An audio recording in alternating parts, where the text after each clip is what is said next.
Like Krangle? Exactly like Krangle? Alright, I'm gonna thoroughly enjoy some coffee because we have only 2 minutes. Now is the perfect opportunity to make a coffee, but I would do it quick because we have less than 2 minutes, folks. Blackguard for Millet. Thank you very much. I'm not ready for this, dude. Appreciate it, buddy. Is it against terms of service to restream this? No, it is not. You may. I give you permission to restream my stream. I ask for nothing in return except your soul. But do we have the permission to use the music that you use in your stream? 8% of your soul. So I believe he has both the rights for this music. That's, I think reasonable. I think maybe. Don't ask for much in return. Deal. Can't see the Krangle logo. I do indeed enjoy a good Krangle. It's fine. Coffee. You're gonna see it on the announcement. I see. It is the way to go. If you're redeeming bans and stuff right now, I'm not gonna see it. I can actually put myself. Points, okay. I can go there. Now is not the time to waste your points.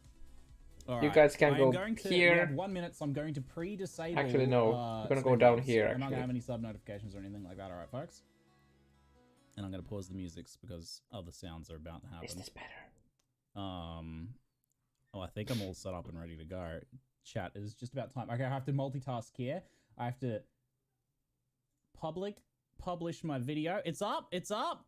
It's up. All right, folks, we are doing it. It is time. Not for Krangle, but instead for, well, something else. Let's have a look. Krangle? Though this land is shrouded in pain and darkness, it teems with life. Behold the sacred grove. Of shrooms.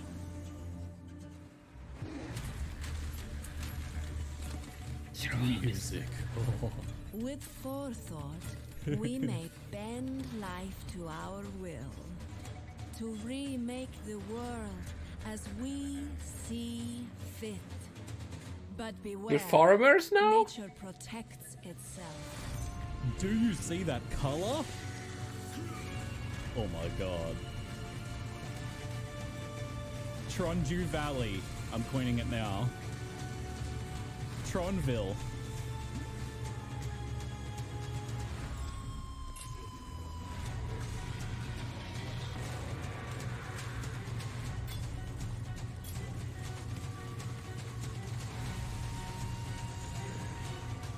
New crafting bench. Do not forget, whatever you sow, you must harvest. It's so good to see all your first impressions and reactions. In the Harvest League, seek out the seed cache in every area you explore. Take its seeds through Oshabi's portal to the Sacred Grove. Sow those seeds to grow dangerous and rewarding monsters. When they are ready for harvest, slaughter them and extract their life force.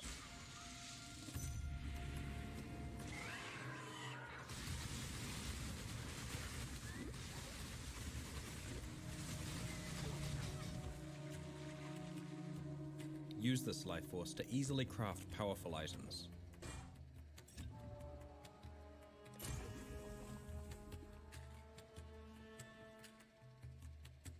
Store the leftover life force to fertilize higher tiers of seeds.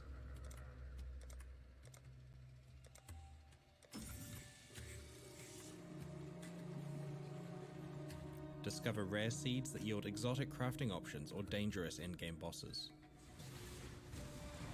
In addition to many new items and skills, this expansion also contains major revamps to the passive skill tree, war cries, slam skills, brands, and over 50 unique items. The harvest begins on June 19. 19. Chris, I love you, but there's so 16 much days. more to know. I have so many unanswered questions. Who could answer them? Who could answer them, chat? What are your first reactions, though? Some of you are like, wait, what? Really? I thought it was supposed to be Path of Exile Krangle League. Wait a minute. Tronju Valley? Looks Harvest interesting. Tron? Exile Valley? Little farmville. Oh god. Oh dear. Oh dear. Hold on. I got some more juice for you. Who can answer our questions? I have deep burning questions about the league. I need to know more. Please. G'day, I'm Ziggy D, and here is Path of Exile Harvest. Your savior has Behold arrived. the sacred grove. After a league of delirium intensity, things are getting decidedly more cozy. No timers, no clear speed rush. It's time to farm. In Path of Exile's most literal sense of the word to date. Ushabi of the Asmeri has discovered the sacred grove, left behind by an ancient people. The Asmeri people shun superstitious things, so we are her best option in exploring its esoteric power. As we explore the world in Harvest, we'll now be able to discover caches containing a variety of seeds. We can collect these seeds and then take them to the Sacred Grove. In the Sacred Grove, we'll be able to grow our seeds into beautiful crops of monsters. This is Path of Exile after all. What, did you think we'd be harvesting vegetables? Seeds can be planted however you like in the grove, but you'll want to place collectors nearby to harvest the juicy life force when they bloom. When a harvest is made, we'll be able to use that life force to fuel powerful new crafts. Previous League mechanics have focused on giving players tons of items as they progress, but with Harvest League, Grinding Gear Games is trying to shift the dynamic. Monsters from seeds in the grove will drop better loot than regular monsters, but the core reward for this league is from the crafting itself. The philosophy is that rather than processing a large number of rares to find good loot, players will be able to regularly craft themselves powerful upgrades. GGG is aware that if they want to explore toning back constant loot explosions, the crafting needs to be very powerful to compete. Crafting, for example, will include options to create new items with specific modifiers, add guaranteed modifiers to existing items, change sockets, transform currency, and other powerful options for us to discover. Each seed harvested adds a specific crafting option to the collector, as well as some life force. Life force must either be spent to use crafting options or condensed for other purposes in the garden later. When you make a harvest, you'll need to be ready with items to craft, but the good news is that each seed and plant will tell you what sort of crafts it could give. For example, a plant that specifies a physical craft could reforge an item with a physical modifier, add a physical modifier like a powerful Exalted Orb, remove a specific physical modifier like an Annul, or reroll a physical modifier like a Divine. If you wanted a specific physical craft, you might opt to plant a bunch of the same type of seed to grow for a specific crafting purpose. I was just looking at replace cold Each with craft fire costs a of set equal amount one of modifier. life force, and unused life force can be condensed for irrigation of other seeds. So let's run through the basic how-to for green thumbing it up in Path of Exile Harvest. As you proceed on your travels, collect seeds from seed caches out in the wild. You can go through a portal to the grove right away, or you can hold onto your seeds for planting later. When you're ready to grow, plant your seeds around a collector. Seeds come in 3 types: wild, primal, and vivid. Plant seeds around a collector of the same type so you can harvest their life force when they're grown. Each seed takes a number of growth cycles to mature. A growth cycle occurs every time you open a seed cache out in the wild. So 5 growth cycles would be 5 seed caches. Once seeds are fully grown, you can activate the collector to fight the monsters and harvest their life force and access their crafting options. Make sure to condense and store any unused life force for later irrigation. Some condensed life force can be stored in collectors, but condensers can be built to hold larger amounts. Condensed life force cannot be used for crafting, but it's important for growing higher tier seeds. And on that note, seed monsters will sometimes drop tier 2 seeds. These require more complex gardening to grow to maturity.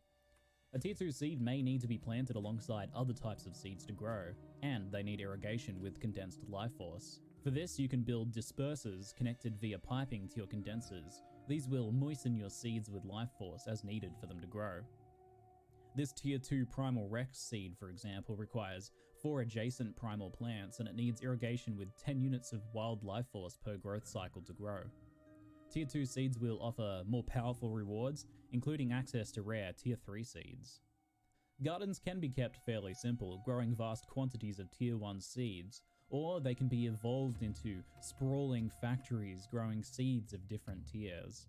Players who enjoy games like Factorio will likely go a little bit nuts over complex planning of gardens, while others should be able to engage in a simpler, more organic fashion.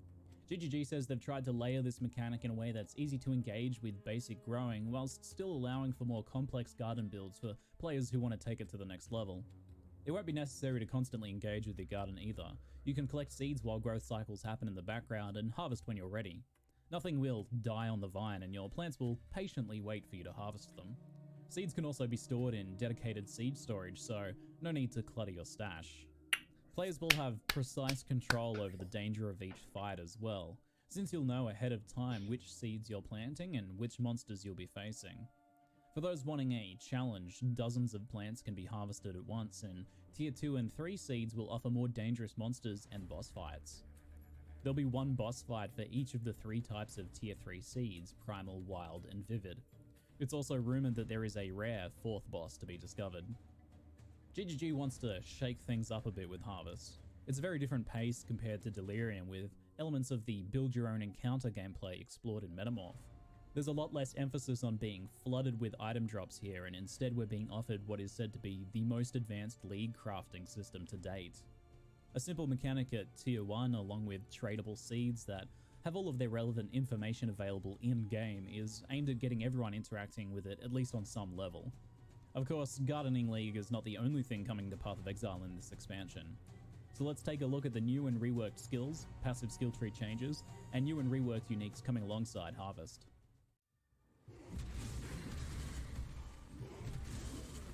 First up, two-handed melee is getting some much-needed love. Big, slow attacks have often found themselves at the short end of the stick despite their usage of really big sticks. Two-handed weapon types are getting buffed, and passive skill tree support is being improved. Several melee skills have also now been recategorized as slam skills and reworked, enabling further heavy-hitting support. A lot of these changes will help one-handed weapons as well, but the focus here is on buffing two-handed attack styles. Fist of War is the new support gem for slam skills that sees a spirit supercharge your slam, adding a large amount of damage and AoE to the attack. It has a cooldown, so it works a lot better with slower hitting skills like Earthquake, where it'll activate on most of your attacks. Tectonic Slam has been reworked as well, now only consuming an endurance charge every 3 attacks, but scaling its area of effect based on your current total endurance charges. Yo, that's so much better. A large number of endurance charges is now more impactful, and maintaining endurance charges is easier, with the attacks being more consistent overall. That's so much better. Warcries are also seeing a large host of changes. 4 new Warcry skills are being added, and the 3 existing ones are being overhauled. In general, Warcries are being made slower but much more impactful, and more passive skill tree investment options will be available. Several Warcries also now have a new mechanic called Exert, which will make your next few attacks more powerful. Additionally, Warcries now take into account the power level of enemies rather than just how many are nearby. As a result, they will now be much more effective against bosses and other difficult monsters. One of the new Warcry skills is Seismic Cry. A fierce bellow knocks back nearby enemies and taunts them. Seismic Cry grants a buff that makes it easier to stun enemies and exerts your next few slam attacks, giving them more area of effect and damage. Rallying Cry's rework aims at giving a lot more support damage potential. That's big AoE. Mana regeneration and damage scaling. It no longer grants mana regen, but instead it adds a percentage of your weapon's damage to nearby allies depending on the power level of nearby enemies. It also exerts your next few attacks. Allies that can be buffed by Rallying Cry's added weapon damage can be other players or minions, such as those summoned by Herald of Purity. Now, aside from the big stick melee, brand skills are also seeing some major new additions and changes. GGG are aiming to make brand builds more interactive, while the most powerful Archmage brand builds will be getting nerfed. New options including 3 new brand skills are being added to the game to open up brand new playstyles. The first of these is Arcanist Brand. Like other brand skills, Arcanist Brand can be placed on the ground and it'll attach itself to monsters. The kicker is that Arcanist Brand will trigger any other linked spells, so you'll now be able to turn almost any spell into a brand, even having it cast several different spells in sequence. Another new brand skill coming alongside Harvest is Penance Brand, which is a different take on the brand concept. When the Penance Brand attaches to an enemy, it starts building up energy and spreading it to other nearby enemies. When the brand is removed, the built-up energy explodes, dealing physical and lightning damage. Multiple penance brands will be able to build up energy more quickly, and the design of the skill will let you trigger explosions through brand recall, enemies dying, or brands expiring. Other new skills and more details on reworks will be coming over the next couple weeks. Now, while Cluster Jewels last league shook up passive skill tree builds, the core passive skill tree hasn't seen a lot of change in a while. With Harvest, the passive tree will be blooming with new opportunities. In addition to new two-handed weapon support and Warcry nodes, there will be more support for other recent mechanics that don't currently have a lot of passive tree presence. The passive skill tree will also be getting new keystone passives, and some keystones from Timeless Legion jewels are also being added to the core tree, such as the Agnostic. Legion jewels will also be seeing some changes as a result. Path of Exile now has around 900 uniques in the game, and this expansion over 50 forgotten or lackluster uniques are being rebalanced or reworked. What's gonna happen to it? The Moonbender's Wing unique axe is our first example. It now gives 100% of your physical damage as added cold or lightning for a lot more damage potential. To make it truly unique though, it now triggers lightning warp when you attack an enemy, giving built-in teleport movement to skills like Lightning Strike or Spectral Throw, effectively creating a new playstyle. The unique boots Wake of Destruction were one of the first uniques added to Path of Exile, and they've really fallen behind. The chance to flee mechanic is actively bad, and it's been removed, and instead the boots now leave a trail of shocked ground when you move, allowing you to cause nearby enemies to take more damage. That's kind of nice. The 50 or so reworked uniques, Harvest also brings a crop of 12 new uniques for us to farm for. Doriani's prototype is a big new unique chest armor that, quite frankly, scares me. Your lightning resistance will no longer affect you, with it instead being applied to nearby enemies. What this means is that you can run around with negative 60 lightning resistance to greatly enhance the lightning damage enemies take. To hopefully stop you from dying, Automatic the chest Guardian, also allows your armor chest value piece. to mitigate lightning damage in addition to physical. Though this is potentially a very powerful damage boosting chest, getting enough Except it's armor pretty hard to survive make lightning him not have damage may resist. prove an interesting build challenge. Following our very apparent lightning theme for uniques today, I can also show the new unique Topaz ring, Storm Secret. This ring allows Herald of Thunder to trigger its lightning storm effect when you shock an enemy, and it also increases the frequency of the storm strikes. You could indeed wear 2 of these rings and become a serious avatar of the Tempest, but keep in mind that the ring also deals you 250 lightning damage whenever Herald of Thunder hits an enemy. Although I'm pretty sure some creative players will find some ways of turning this drawback into an actual advantage. Herald of Thunder cast when damage taken builds, for example, could be something else. In other news, Delirium will be making its way to the core game, bringing the popular cluster jewels along with it. Because Delirium was made to interact with other game mechanics, the chance of encountering a Delirium mirror will be tied to the amount of other additional content in the area. So stacking endgame maps with a bunch of extra layers of content will increase the chances of a Delirium mirror appearing. In the lead up to the expansion launch set for June 19th, you can also jump on and test the new Vulkan Renderer beta, which many players have already been reporting is giving solid performance increases. You can actually enable it right now from the graphics option from the main menu to help with testing. And that is it for now. Let me know your first impressions on the idea of getting your hands dirty with Tron Gardening League in the comments. If you're keen to learn more, I'll soon be having a Q&A interview with Chris Wilson on my live stream, which I'll later upload to YouTube as well, so keep an eye out for that. I'm Ziggy D, and thanks for watching. And thanks for watching. Oh shit. Fuck, I love you guys. You must harvest. I had the biggest grin on my face during that, watching your reactions, chat. Oh god, it's so good. I get spoiled on this. It's the price I pay. It's the price I pay. I get so spoiled. So seeing your guys' initial reactions is something else. What do you reckon? Oh god, those uniques, man. That chest and that ring. What the fuck? They seem both very busted. I don't know what to think and about also that. They terrify me for very different reasons. Oh my god. I saw some hype for Arcanist Brand. The Arcanist Brand is guys, pretty interesting. I see some divided opinions on the farming. Some of you There are was a not mention done, of so take Delirium, it but I down. kind of missed it. Some of you are like loving it. Some of you are loving it.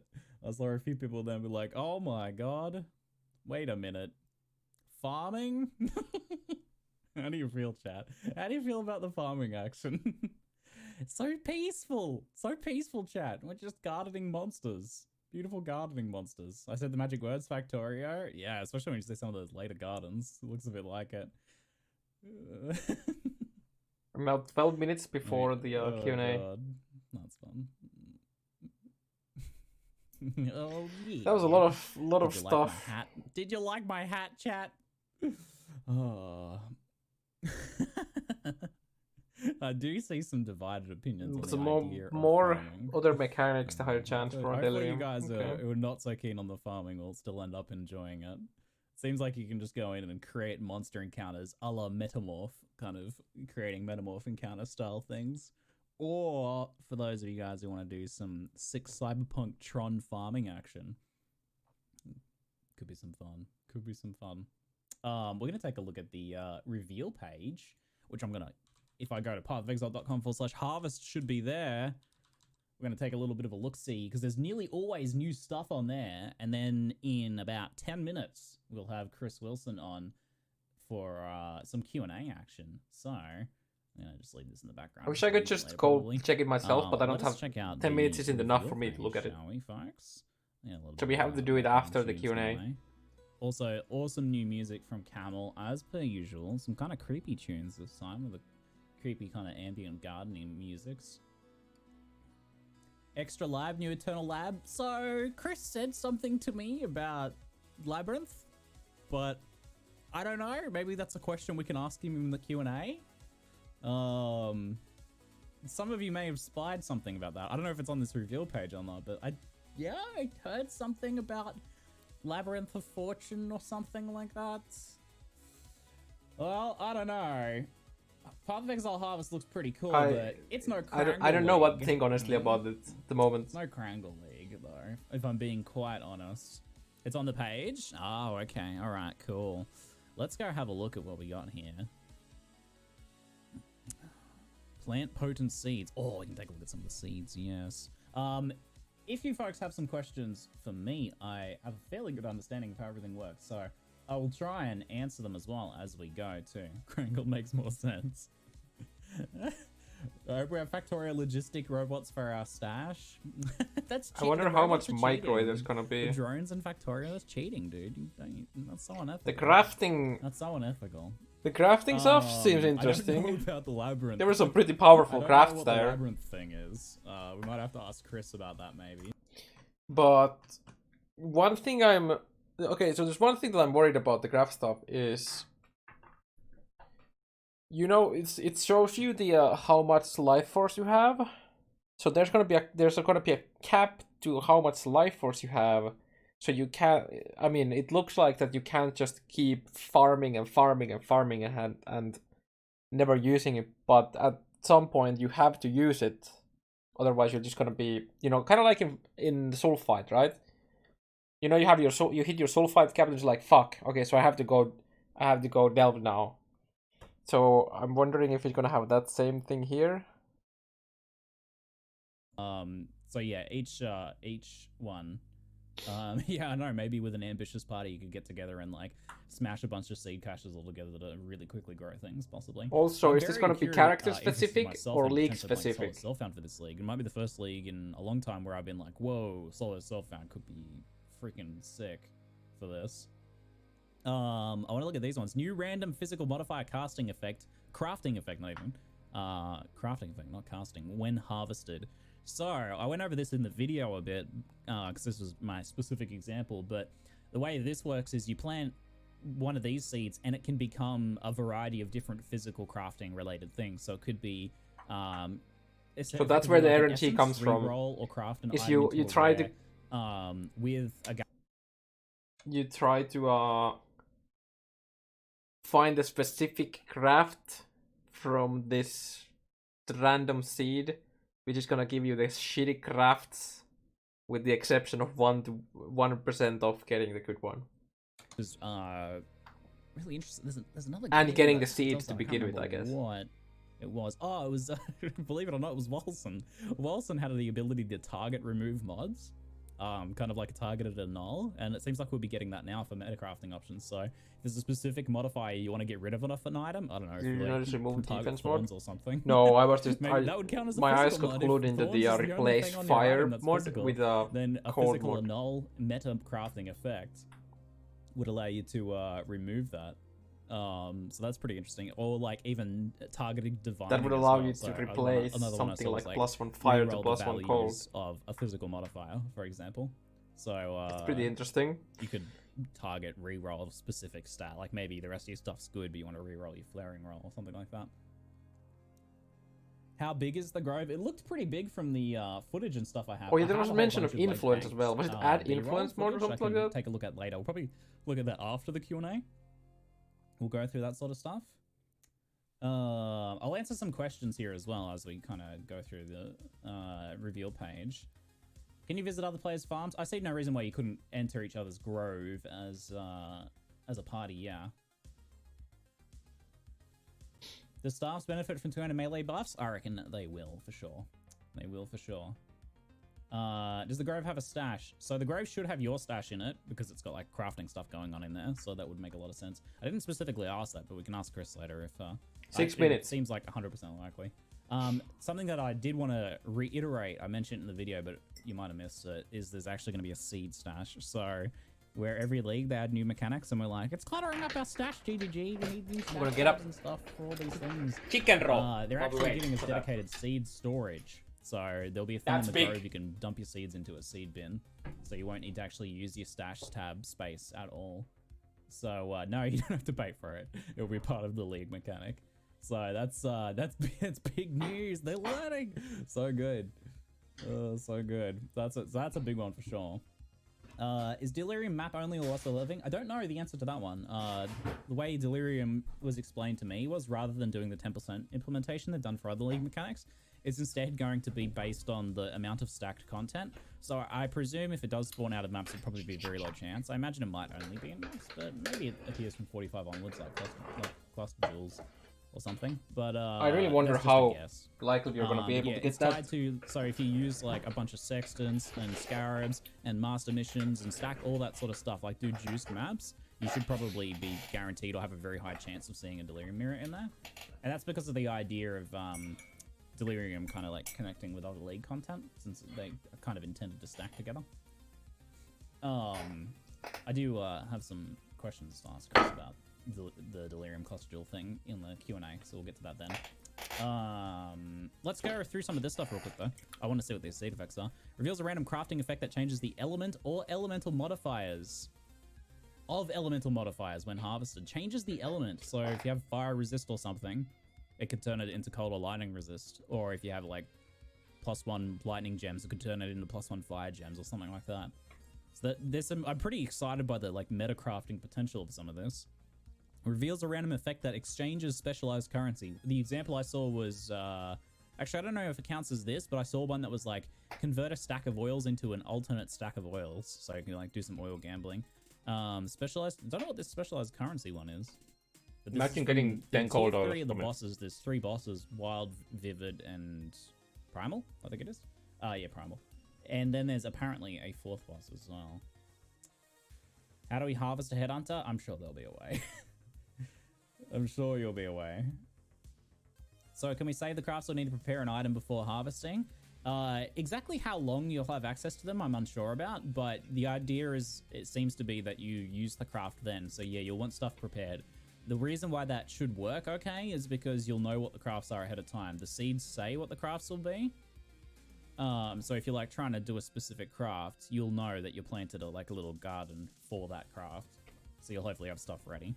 And Chris was really adamant that they're trying to make this so that it's something that... Probably, yeah. The words Chris said to me were, if people don't use this while leveling, we've failed. Or like, I've failed. Like, he really wants people to use this league mechanic to like craft their gear as they're progressing.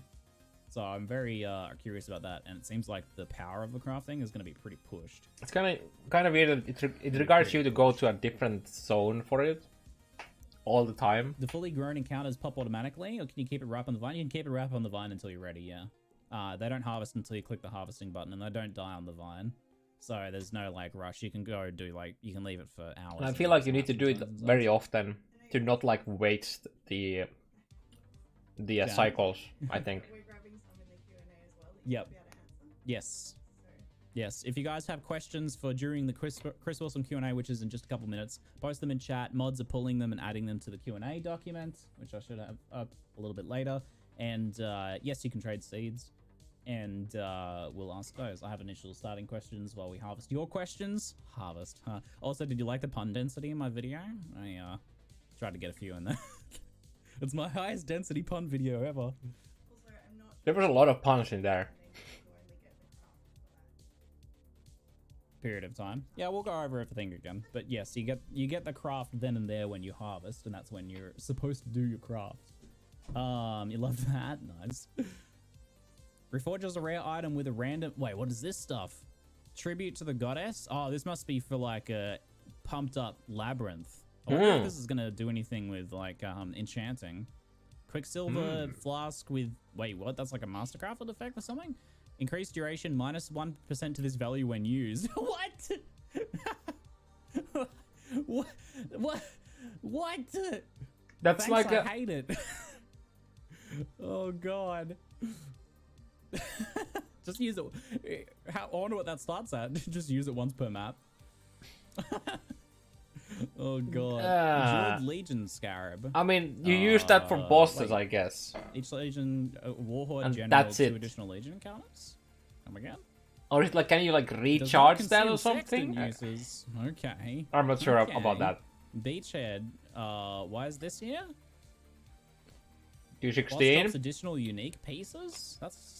Isn't that already More there? pieces? What has changed with this? I don't know why there's a Harbinger there.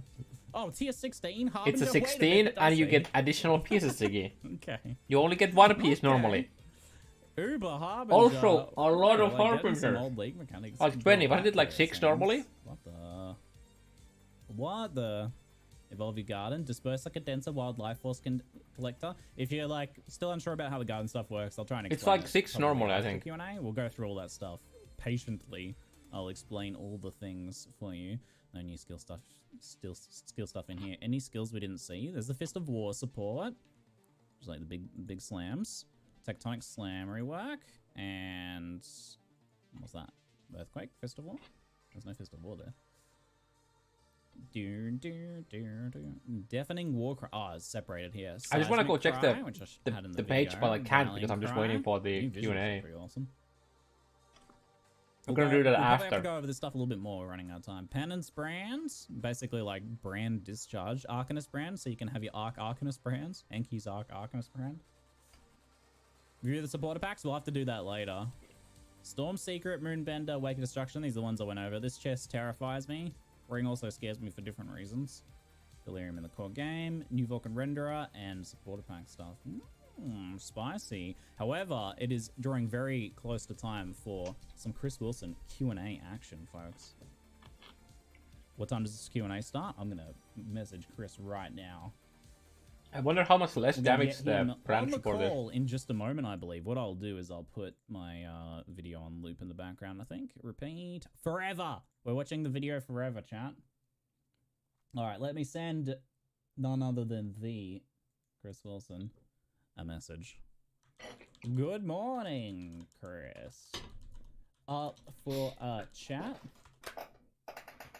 Yeah. I have a thing for this as well, ready? I have a thing for this. Oh, Chris Wilson, lead producer of Writing Gear Games. In case you And were before- wondering who we're talking to. Cold snap. He Ignores. says yes, Chad. He says yes! He did it, he said yes. Cool down and just like brrrr on the Storm brand. On like Alright, the brand. Let us start the voice player. I'll see if I can get the volumes balanced. Good morning, Chris. Hello.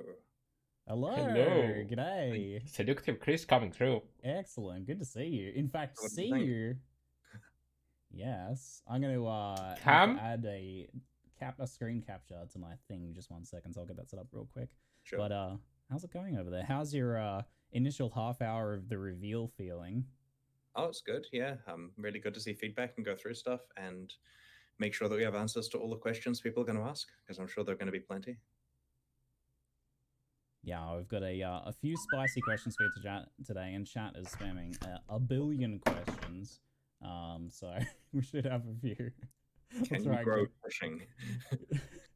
I have to thank you as well for making a league that was very friendly to spanning puns, because I had a lot of fun with the pun action. Okay, let me get this Discord set up, and then we'll get started. Is this gonna work? I don't think this is gonna work, is it? Or I'm gonna use screen capture instead. Bear with me a sec, chat, while we get this set up. Add screen capture. Display capture, that's the one.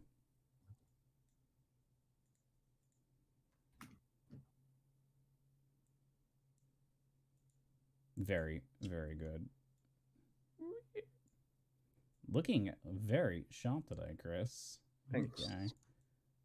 Excellent Oh, stuff. no. There we go. I have you on screen. Ziggy, why? Yeah. Okay, I'm there now. All right. Chris, Harvest League, very exciting stuff. Hey, Thanks for Chris. joining me today to answer some questions about the league. We're going to be taking a lot of questions from viewers this morning, but I'm going to jump straight into some questions of my own in the meantime, if that's all right. Yep. Firstly, welcome. One of the big, so this league has a big crafting focus from the looks of things. And from my earlier conversation with you, you were talking about how hard you were trying to push crafting for the league. The last big crafting league we got was Synthesis, with its Synthesis Mechanics crafting system, which was quite difficult for a lot of players to actually engage with in the end. So how does Harvest crafting plan on like improving on that, or I guess learning from Synthesis? So normally when we're looking at reward structures for leagues, we try very hard to push the power creep just a little bit, right? Like we look at what thing we can do in this league that's new that we haven't done in the previous ones. Because if we push this too hard, then people are just getting exponentially better items with each league, and that kind of invalidates their work because they know that good items that go to standard will be terrible a few leagues from now. And so with Synthesis, our goal was to come up with a way to have like a 5% better, items possible. And playing with implicits was the way that we decided to do that. And so that was a very powerful system, but it was incredibly opaque. 5%. It was something you really had to like read the wiki, and there was a lot of community discovery for it. And so that, fit the purpose for that particular league, but it's not at all what we were going for with Harvest. In Harvest, we knew we wanted the crafting system to be very strong for various reasons. We're making other changes to item drops from league content and so on, and we knew that crafting was where it was going to be at. And so we tried very hard here to come up with a crafting system that had a lot of different things you could do. Like in Synthesis, there's basically one crafting mechanic. In Harvest, there's like 45 or something like that. Like you can do so many different things. An alternate labyrinth, for example, was listed there. There's a lot of different things that are possible with Harvest crafting. Okay, you mentioned it, so I'm gonna ask about it then. What's this labyrinth thing all about? Are you willing to say? Eternal Labyrinth of Fortune. So it's an eternal lab. It doesn't have new ascendancy points because it's just the eternal lab, but it has the of Fortune mod, and maybe there are several of these that do different things and change your rewards or whatever. We'll see what you can grow in the garden. It's also worth noting there's a bunch of crafting stuff hidden away in the trailer on all the different screenshots that we flick through showing rewards. So I guess, to be honest, at the last minute, we decided to juice the hype quite a lot more. So we enabled a lot more options visible in the trailer. So the materials I gave you showed some crafting, but some of the really powerful crafting is all spoiled in the trailer. A last minute decision to make people realize how hypey that crafting system should be. I'm going to go through that on a frame-by-frame basis. Don't you worry about that. So, but back on the labyrinth thing for a second. Does that at all interact with enchantments, or is it like the loot at the end, or is it a secret? It depends a lot on which mod you get. You'll have to play and find out. And so there's a little bit of community discovery going on there, but it's only for specific mechanics like that. The overall crafting itself is a lot more apparent. Like the mods say what they're going to do. You can see it on the seed before you plant it.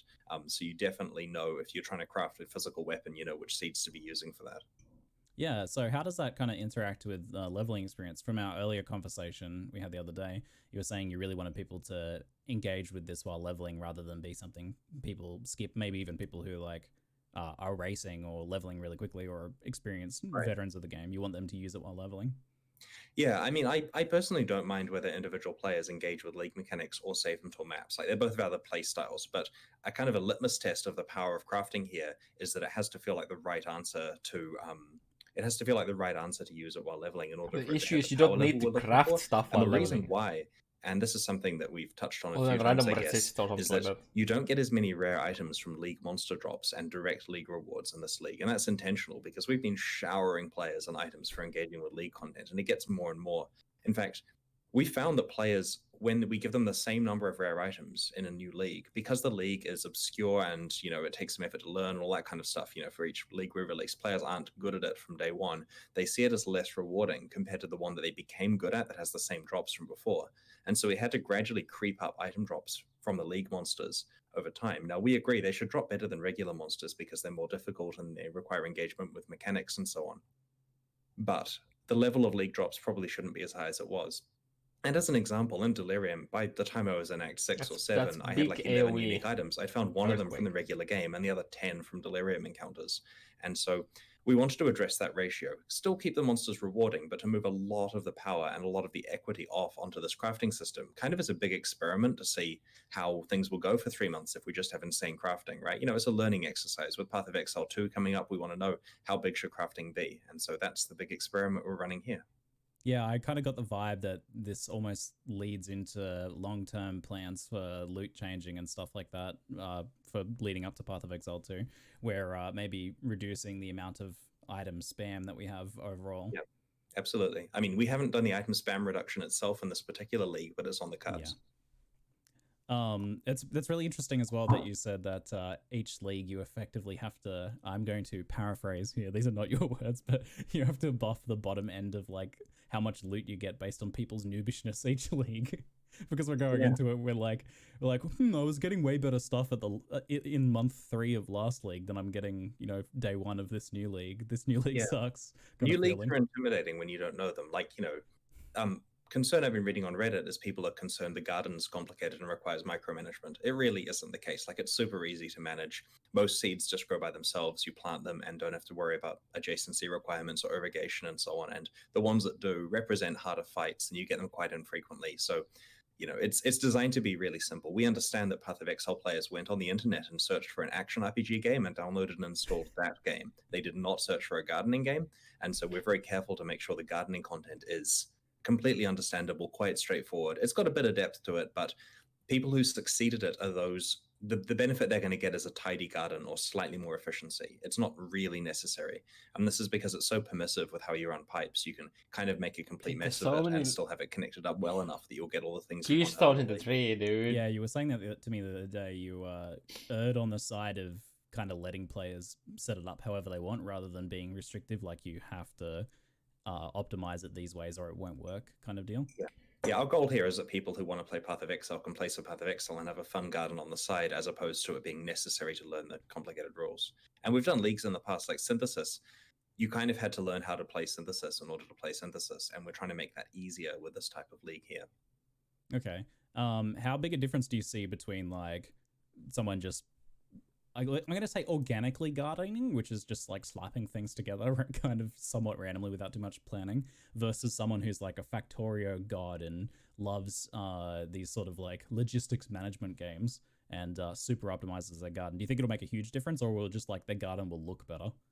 Certainly looks better if you're tidy, but most of the benefit comes in when you're looking at higher tier seeds. Like if you're wanting to plant a tier 3 or the boss tier 4 above it, it requires quite a lot of irrigation requirements. You have to make sure that it's got life force of various different types distributed over it. It's got to be next to tier 3 seeds, which need their own life force and so on. And so that requires thinking a little bit for like 1 minute by one person who then posts a diagram of how you do it, and everyone else covers that, you know, copies that. So it's slightly harder to grow the hardest bosses, but honestly, by the time you're getting to that, you're like well onto maps. You've already done so much gardening. You're, you know, it's not a, and to clarify there, when you're getting to the hardest bosses, you're well onto maps. Of course, you'll get tier 3 stuff earlier than that, but it's not kicking in particularly early. You certainly have plenty of opportunity to learn with tier 1 and 2 before it actually becomes more challenging. I'm getting a lot of trues in chat at the moment. The chess piece was very interesting, by the way. I'm personally offended. Please make a guide. Armor I have some armor graph paper affecting here on my desk. hits from There's lightning lots of damage. sketches of like examples of layouts. They're going to freeze that, but there's examples of like trying to find optimal layouts for how to do various plant stuff. So we do care about making it, you know, pretty easy to solve these problems and make sure players understand how to build their garden. But I should emphasize, for most people, you just slap some plants down, kill some monsters, do some crafting, and repeat. I'm gonna screenshot you showing that and blow it up and enhance it and make a guide out of it. Free content, baby. There is much regret over here. Showing off trade secrets. Anyway, that was like my first question. So my second question, before we move on to more, is so visibility. I'm saying the words visibility, Chris, and color distinction has been a common complaint across multiple leagues now. On first glance, however, Harvest does look It's a cool to be looking a bear, bit by the way. different. Firstly, it's colorful, and I'm seeing a lot of different colors as well. Do you feel that this is a design area that you folks are starting to figure out, I guess?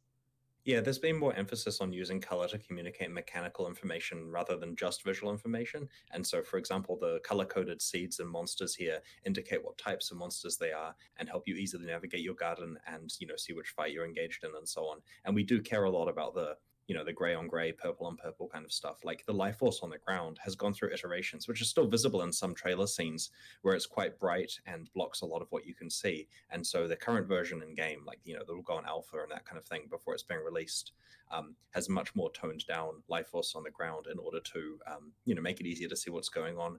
I should also mention that the trailer, unfortunately, due to YouTube compression and so on, looks kind of murky and difficult to see what's going on in some of the combat. And so it's beautiful and crisp in game. And that's one reason why we experimented with using Vimeo as the embed for the trailer on the site this time to see. It seems to be better quality than YouTube, especially at higher quality settings. So that's good. But honestly, in game, it's a lot clearer and easier to follow the combat than in the compressed low bitrate footage. Yeah, I have to say, like, I'm watching the footage now, and it's, like, a little painful to me because I kind of know what a bit more, like, the base footage looks like, and then I also know the difference from working with video a lot between looking at the game versus looking at the footage. It's, like, so washed out and grainy compared to what it actually will look like in game, I'm sure. Yeah, so. We're fully aware of visibility concerns, and it's brought up more often by our team than it is by Reddit at the moment. I certainly hear a lot about visibility every day. All right, okay. I mean, that's good to hear, for sure. On that one. I guess to head off another like question, I guess, or concern potentially here is Harvest is something that we effectively have to leave the map. Now, not technically from the way you explained it to me. You don't actually have to technically leave the map because it's loaded as a part of the zone, right? That's correct. It's like with Incursion, it will just put you there without a load screen because it's magically teleporting you off to the side of this current area you're in. So the goal is that there's no reason not to go and do it from a time or loading point of view. Oh, of course. Interesting. To get to the thing I think you're about to ask, you don't actually have to go into your garden every map. So time passes when you open the seed cache, and you want to grab the seeds, of course, and they stack automatically and so on. So, ideally it's not taking up a lot of inventory space, but you technically do not need to actually go and do planting because the garden is quite large. And so if you were to play 5 or 10 maps, collect all the seeds together, and then go on one big planting spree, and then later one big killing and crafting spree, that works totally fine. It's just like accumulating sulfite. Sure, you might marginally micro-optimize your play if you immediately delve every time you get sulfite, or immediately go to the garden every time you get seeds. But realistically, it's fine to postpone that because each seed still results in a fight, which still results in a crafting reward and more seeds. That's not a good comparison. It doesn't really matter how aggressively you climb that pyramid as long as you get through your fights. Because you have to wait for the seeds to grow. You don't have to do anything like that in Delve. You mentioned the stacking and stuff like that. I did want to bring it up again, but there's a seed stash, and not a stash. No, seed storage. Yeah, it's not technically a stash. It's a user interface a bit like the Azurite and Sulfite one in Delve, but you can put your seeds in it. So the basic idea is we understand the fact that we still give new players 4 stash tabs, and we don't particularly want to fill one of those full of seeds. So we've provided storage for the seeds in this particular league, which slots into the user interface where you get like additional infrastructure components and so on. And so while they are technically tradable, as in you can pull them out and trade them with other players, they do sit in the user interface for most of the time at rest, as it were. And so you can access this unnamed seed storage thing that is not a stash from the garden and also from your hideout, I believe. The seed bin or the seed chest or something like that. We'll find a way. From what I heard, we're still figuring out the name of that one. Good. And you don't no chat, you don't have to pay money for that. That is a part of the league mechanic. Very good news for sure. I'm going to change gears a little bit here, and Delirium's implementation into the game is a bit different to how previous leagues, rather than being the 10%, it's tied to the density of content stacking, which seems to make a lot of sense given the league's mechanic. I'm a little interested though if there's a bit of a danger because cluster jewels are tied to Delirium still. Whether that's going to make them lose what I think was one of their bigger advantages, their accessibility. Right. We are not really worried about that. I mean, so to give you some numbers, and these could change. Like, in fact, they probably will change them now that I'm going to say them. But there's currently in the new implementation a 25% chance of getting a cluster jewel per reward you get from Delirium. And as you know, when you get your third reward, it kicks in a fourth one as well. So as soon as you're hitting 3 rewards, which is really easy, you're guaranteeing a cluster jewel. And of course, if you get like to 175% chance, it will give you a guaranteed one and then give you 75% chance of a second and so on. So pretty much any time you're encountering Delirium, unless you completely screw it up, you're getting 1 and a bit cluster jewels from that. And so it's quite easy to get them. You just play Delirium. Just like if you want to like double corrupt, you play the Temple and so on. Though honestly, in this case, they're dropping like candy compared to that. Yeah, okay, That's I good. can understand why you're not worried. That's That's very good. valid That's, reason. that's much more than we get I mean, now. philosophically, honestly, I actually brought up with the team, I think these should be game-wide drops for a while. And they said, you're wrong, here's why. And they explained to me in great detail how it's important that the leagues individually have their own rewards and identity and so on and so on. And I completely agree. Like the gut reaction is I want cluster jewels in the main game, but this is the wrong way to approach it. And I'm really glad that the team will stick to their guns. And when I philosophically diverge from what the game actually needs, I'll be corrected about that, which was great. I love hearing about that. You have like an idea for the game, and the rest of us is like, I no, and completely here's why. sympathize when people on Reddit and in chat say, actually, I want cluster jewels to drop from any monster, I know the feeling, but we believe that the best thing to do is to have them drop from Delirium, to have Delirium accessible relatively easily, and for them to be a pretty common item in there, because it gives you, character for that league. There's a reason why you're going and playing it. Right. So on that note, regarding having Delirium appear in the first place, then since it seems the jewels themselves will be dropping, how do you have like a rough kind of estimation of how that'll work? Like if we are starting to stack up this amount of mechanics, we're this likely to see Delirium. Is it early end game, late end game, pre end game? We're kicking Delirium in part 2, which is our code for Act 6 onwards. The return to Ray class portion. So it starts in Act 2, Act 6, which is part 2, alongside Abyss, for example, and that's at a static rate. And then when you get to endgame, where you have more control over what leagues are in an area, at that point it drops down to the low but becomes high with other leagues present rate. So there's still a chance to get those like level 45 large cluster jewels initially, certainly. while leveling them. You'll probably see a cluster jewel or a cluster jewel and a half per act. So back of the envelope calculation, you might have 5 to 7 cluster jewels by the time you get to maps. Okay, does it get to the point where like you That's almost a lot. guaranteed to see a Delirium if you're stacking like a ton of content? I don't know the numbers. Probably best that I don't, because then I'd say them and then have to change them, right? Fair enough. I'm sure that's the sort of thing we can get a manifesto on later. So sounds like they're going to spawn will work out decently some enough. sample sizes that are appropriately large and then post about it on Reddit, I'm sure. I'm curious, just on the cluster jewels topic again, is how did you guys like the implementation of How them? about Did you Simulacrum? consider them to be a success? Are we going I to feel get like a lot more myself splinters and too? many other players love cluster jewels and what Is they it add going to to builds. regard 100 instead of They've 300 been now? a really big success internally. Of course, there's tweaks we've had to make. I mean, we haven't spoken in detail yet about the balance changes, and the guys will be prior to release. But we were surprised by the extent of abuse that was possible with some of the stacking of the notables. And so there's been tweaks to make sure, instead of disabling stacking, we're going to still allow it. We're just making sure to take into account all of the various ways people were abusing stuff with cluster jewels. Having said that, we love the mechanic. It adds so much depth to characters. It makes We're going to take account into all of the options. Okay, Sure I you love are. that you're taking that route as well. Like, I think it's much more interesting to still let people do things like stack stuff. It's also the much harder route for you guys to balance because you have to think about all the different things that can stack and how. Absolutely. So, And the guys who are in charge of that are listening to the conversation and agreeing. they're like freaking out. Okay, nice. Since people are going to ask about brands anyway, definitely people asking about brands. It was pretty obvious, I would say, that Archmage Brand was going to get some Archmage Storm Brand was going to get some bit of nerf hammer action. Could you expand a little bit upon the approach to brand changes? In particular, the way it was explained to me earlier was it's a bit of a playstyle shift overall for brands. Sure. So the way that people ended up using brands before was basically casting some powerful brands and letting them follow you around the map. using various tricks. Like, for example, when a brand fell off, it would fall at your feet, and brand recall, of course, would reset that and also update the duration eventually so that you never lost your brands. And then due to the Archmage stuff, if you expend a lot of mana right at the beginning of the area, then your really cheap brand recall drags these super damaging brands throughout the whole level with you, and you just spam brand recall as you run through the area and never really have to engage with anything beyond that. And so we've been careful here where we still want that build to work, but we want it to be more interactive. And so there's various small changes. And honestly, I'd rather wait for the guys to post a manifesto or whatever, but I'll summarize and take it with a grain of salt that the detailed explanation is probably better than my memory here. So the first thing we're doing is making it so that brand recall inherits part of the cost of the brands that you're using. So if you're casting incredibly expensive brands, then they're somewhat expensive to recall, so that Archmage has some mana use after they've cast their big ones at the beginning of the map. There's also changes to how brand recall works with duration, so that it can, it's still good to use, but it's not going to mean that you can drag the same brand throughout the entire map. The intention is that you do recast your brands occasionally. In addition, when they drop off to the place that they were last recalled or last cast, which sounds bad, but it really isn't that bad during gameplay. It just kind of means you have to recast your brands a lot more, and it's a more interactive build and is the way they were meant to be played.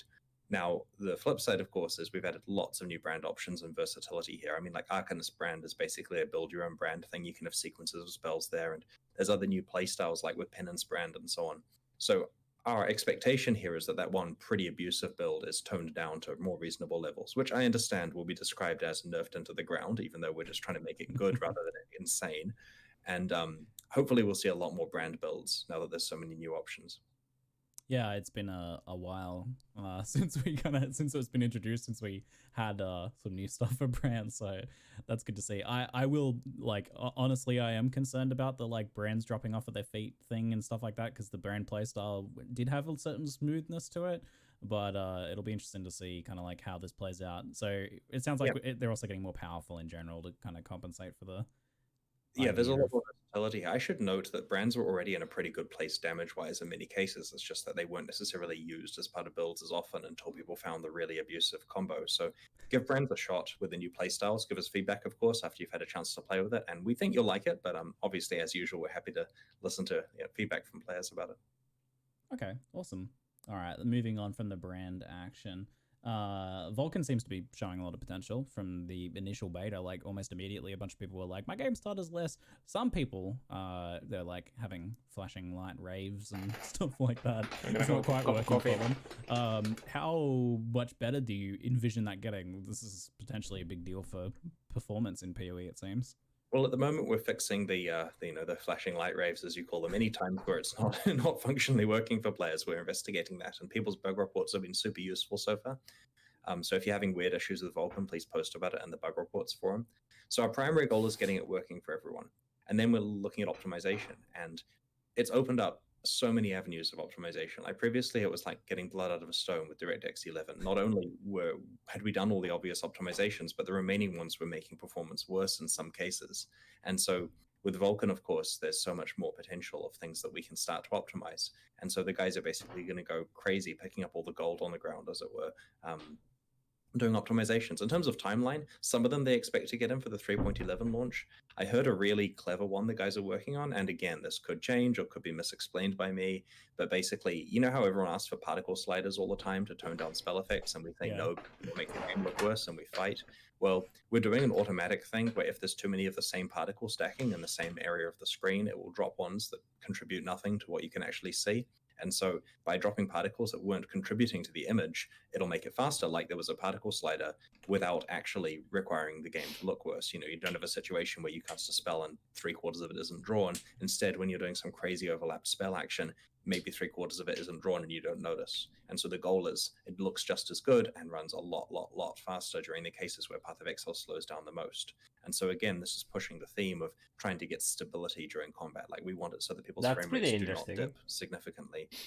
And it's worth noting, Path of Exile is a game where you can have arbitrarily large amounts of stuff happening, right? We either make a game that limits what you can do, or we make a game with no limits and then try to fix performance. And that's the situation we're in, right? Like it would be a very watered down action RPG that really limited the amount of stuff you were doing to the point where we could guarantee good performance. So number one is everything you do with your build is going to affect performance. We just wanted to not make it into a slideshow. We want to, where possible, reduce things like the stacked particle effect so that you can still play.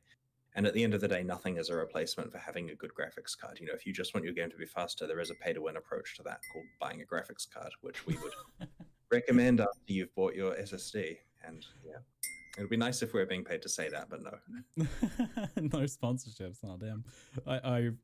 I panicked for a second there. I thought, wait, you're gonna reveal that some MTX was like way more performance, good for performance or something like that. Oh no! I love how excited my viewers as well were for automatic particle nerf system. Yeah, I mean, look, that's just a system that was described to me as a potential thing. Hopefully it happens, and hopefully it happens soon. But people will be watching and frowning at me saying that, I'm sure. It sounds awesome, but once you implement that and talk about it, you probably shouldn't have mentioned it because people are going to be like, I would like a non-automatic particle management system where I can have some sort of slider to Those graphs are nuts. Yeah, we understand the desire to ask for that stuff, but players and they definitely haven't shown us the best one of the yet. game in mind when we do things with our plan. It may seem arbitrary, but we do care and want it to be good. All right. Thank you very much. We're going to move on to some more viewer questions that we've been harvesting. Again, loving the puns this league.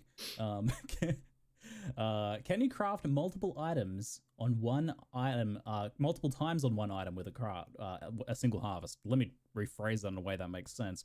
If you have one item and you have multiple crafting options, can you use it multiple times in that one sitting on that one item? You can indeed. Right, guys? Yeah, I just have some people physically distanced away from me to be able to, double check.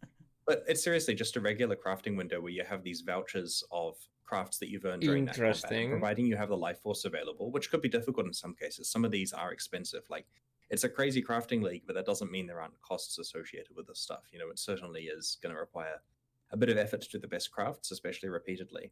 But yeah, I suspect that what will happen is people will put multiple copies of the same craft in the fight in order to try to get the better variations of them. Like, for example, if you have something that interacts with physical mods, there's a Chaos and Alch and an Exalt variation, and potentially even like Divines and that kind of stuff.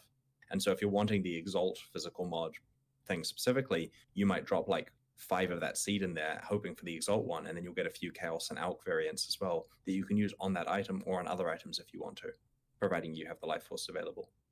There's a little bit of an interesting gamble to that as well, where you might get like multiple copies of the craft that you wanted but don't have something to use it on, so maybe you want like another item or something like that. And I had a question from chat earlier as to whether or not there is access to your regular stash in the garden.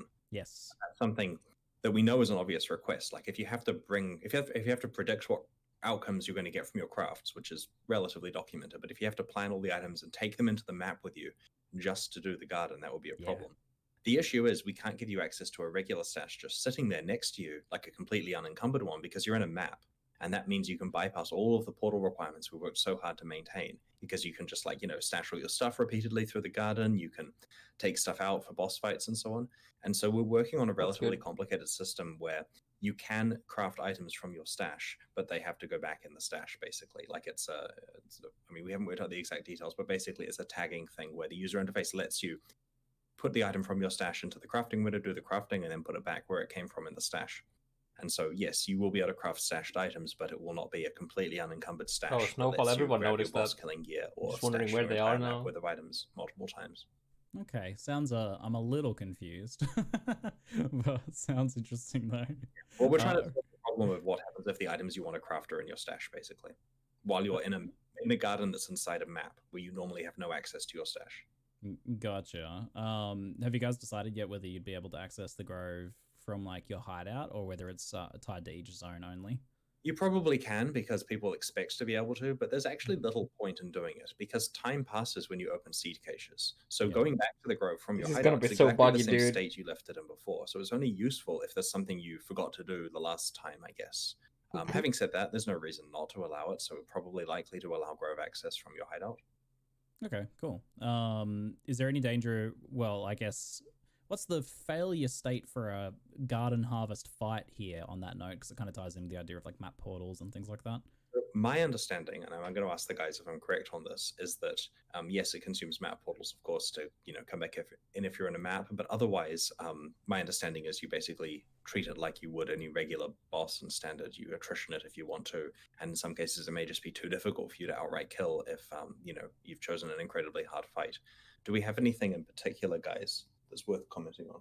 Yeah, that's where we're at so far. That during pre-map stuff, it's fine for you to have multiple attempts at the garden fight, bring your friends, get your rewards. And during maps, you've got your strict portal limit, so the regular rules apply there. So we think that's probably okay. But this is the type of discussion we're having in the last couple of weeks to make sure that we have considered everything and players can't cheese it too badly. Okay, I don't know if you'll be able to answer this question, but let's say you access the Grove and you have a craft available ready to go.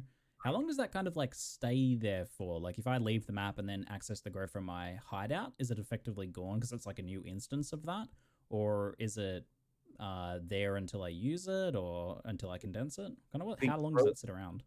The Grove is part of your map if you accessed it from the map. If you access it from your hideout, it is a different instance. And so if you went there from the map, then as long as the map is open and those portals to the map are still there, you can still do that craft. Having said that, as you know, they don't last forever, right? Like it would be bad to go away for 20 minutes. I think the timeout is 15 or 8. I'm not quite sure. But it's enough time to quickly do a trade, right? Like if you absolutely require, if you get an outcome that says, I'll swap a fragment for a different one, you're like, I don't have any fragments. Okay, I didn't think this through. I need to go and trade for one. You have enough time to do that. You just need to make sure to manage how long your map is up for. Okay, yeah. That's going to be slightly inconvenient. From your hideout, potentially, if you wanted to be up for longer. Yeah, it sounds like the hideout solves a lot of potential issues there as well. We are trying to provide incentives for doing Grove fights and hence crafting through your map. And I don't want to commit to any particular outcome here, but they're discussing things like having your IIQ and various other map properties affect the fights and or the life force that you get from it and that kind of stuff, right? So I don't know the exact details here, but it's quite likely that you want to be doing it in maps that have a lot of mods on them and high tier maps and so on, so that you get harder fights and more rewards and better crafting and so on. On the note of like doing trades, since someone asked it in chat, can someone come in and Kadiro scam you and take your craft, or are you only able to interact with your crafting bench? I presume only you can interact with your crafting stuff, as far as I know, right, guys? Yeah, so that's correct. However, here's the thing: if you have a really good outcome there and you don't have the bits for it, and you post on wherever, like trade chat or Discord or something, saying, "Hey guys, I'd like to trade an X for my random craft outcome that I've got here," and you arrange an unsafe trade there, that's technically possible. But because it's not using the trade screen, the normal scamming rules apply here, as in the person may scam you, and there may be an angry Reddit thread about our lack of enforcement against scamming, even though we enforce it heavier than people expect. So it is possible to do off trade screen crafting transactions here, much to our chagrin, but it's just the way the game works. All right, okay. Chad wants to know how hard the boss fights are. This seems spoilerish, but maybe. So defines what are we talking about as a boss fight, right? Like there are many tiers of monsters here. Many of them would be classed as bosses. They get harder, and then it depends on map mods and that kind of stuff. There may even be bosses we haven't even hinted at that exist in the league as a special surprise. Who knows? So maybe the bosses are hard. We're aware of people being concerned about RNG gating, and so we're trying very hard to not repeat any mistakes from the past, but it is worth noting seeds are a random drop. So, we kind of feel that we can have a 3-prong approach to making the tier 3 and 4 bosses hard. Number 1 is the seeds are hard to get, some RNG gating lightly there. Number 2 is the bosses are hard to grow, right? Like it takes a bit of effort to get your garden able to get the highest content possible, though, it's still pretty easy compared to most farming games we've played. And then number 3 is it's difficult to actually kill those hard bosses. It requires a good character and some good play skill. So we feel by spreading it out among those things, we don't have an impossibly difficult garden game, an impossibly difficult set of content and intense RNG gating simultaneously. You've been able to divide that 3 ways effectively. Yeah. Nice. Okay. Does the seed craft take a master crafting slot, or are they separate things? They're separate. That means you can stack a mastercraft on top. The seed stuff is just like currency. Like this is just insane. Like how will this interact? We're probably ruining the game with this league. So you get crazy stuff. Standard will be very jealous. When you convert we may a just take it all away. specific So we'll mod see, to another, right? Play Harvest if you want this crafting, because there is no where guarantee that the staying anywhere near mastercraft as is the one powerful that you in the future. convert, It really is does an it work? experiment. That's Can a we great convert out of mastercraft context, like, into title for a non-mastercraft? video or an article. We're probably ruining the game with this league. I'm taking that out of context. Thank you for that gem, Chris. Okay. That needs an answer, I think. Do we have to? So the various things like the collectors and the little poles for your piping and You know those how you little can beast farm craft where you implements and delete the stuff, craft mod do and you have add to a non-craft craft mod? those? How does one obtain Can we do those? that with this? So currently you get them from the user interface where you put your seeds, the unnamed seed storage thing. We're still working on costing and so on. Like there's questions. Do you allow people free access to them? Do you charge a small amount of I would some assume, resources? Is yeah. it life force? Is it currency? Do you have it tied to level progression? These are things we're working out in the last couple of weeks. It's not intended to be an insanely difficult game of I can't afford another condenser. How am I going to make my farm work? But it is something where we don't want to just hand you 50 of them and have you make an entire line of condensers for no purpose and be confusing, right? So we're working out the progression in order to unlock those, but it's not meant to be a significantly strict gameplay element. Okay, so not too hard, but some sort of restrictions, so you're not just spamming. You'll have all you need, you know, it won't be a problem. Okay. Can you move your seeds and collectors and things like that around after placing them? Is it very easy to move stuff around? So you lose the seed's growth progress, I believe. Is that right, guys? If you move. Yeah, so is it that you pick the seed back up into your inventory and lose its progress? Or that it moves? Right, so you can reclaim stuff to your inventory. Now, the infrastructure like condensers is account bound, so that's not tradable, but because it will contain life force. So if you place a condenser down, which is like a storage tank, and you attach it to some pipes and fill it full of life force, you can then pick it back up and place it somewhere else with its life force intact. So you're not losing anything there. And if you unplant a seed, it just goes back to its base form. It just loses the time you've invested in that seed. And of course, the seeds are fully tradable. Like I have to emphasize the fact here, because they're tradable, every fight is completely designed by you. You never get to fight a monster in the garden that you didn't specifically say, I want to fight this monster. And so you're choosing the crafting outcomes and difficulty of the encounter and monster composition entirely yourself. So it's like a souped up metamorph to some extent in terms of a build your own entire encounter and its rewards.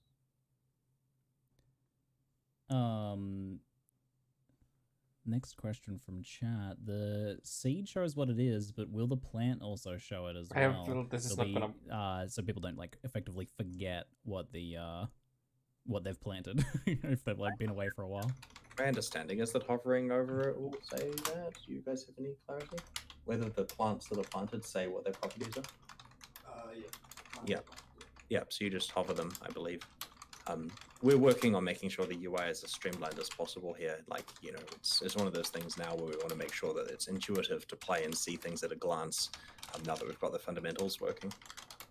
I've already occupied your time for longer than initially planned here. Are you comfortable with spending another 5 minutes with me rattling off random questions from chat? Happy to ask questions. It's a good There's format no way for it's getting gonna get information that. out there, and we would encourage people to ask questions about the league.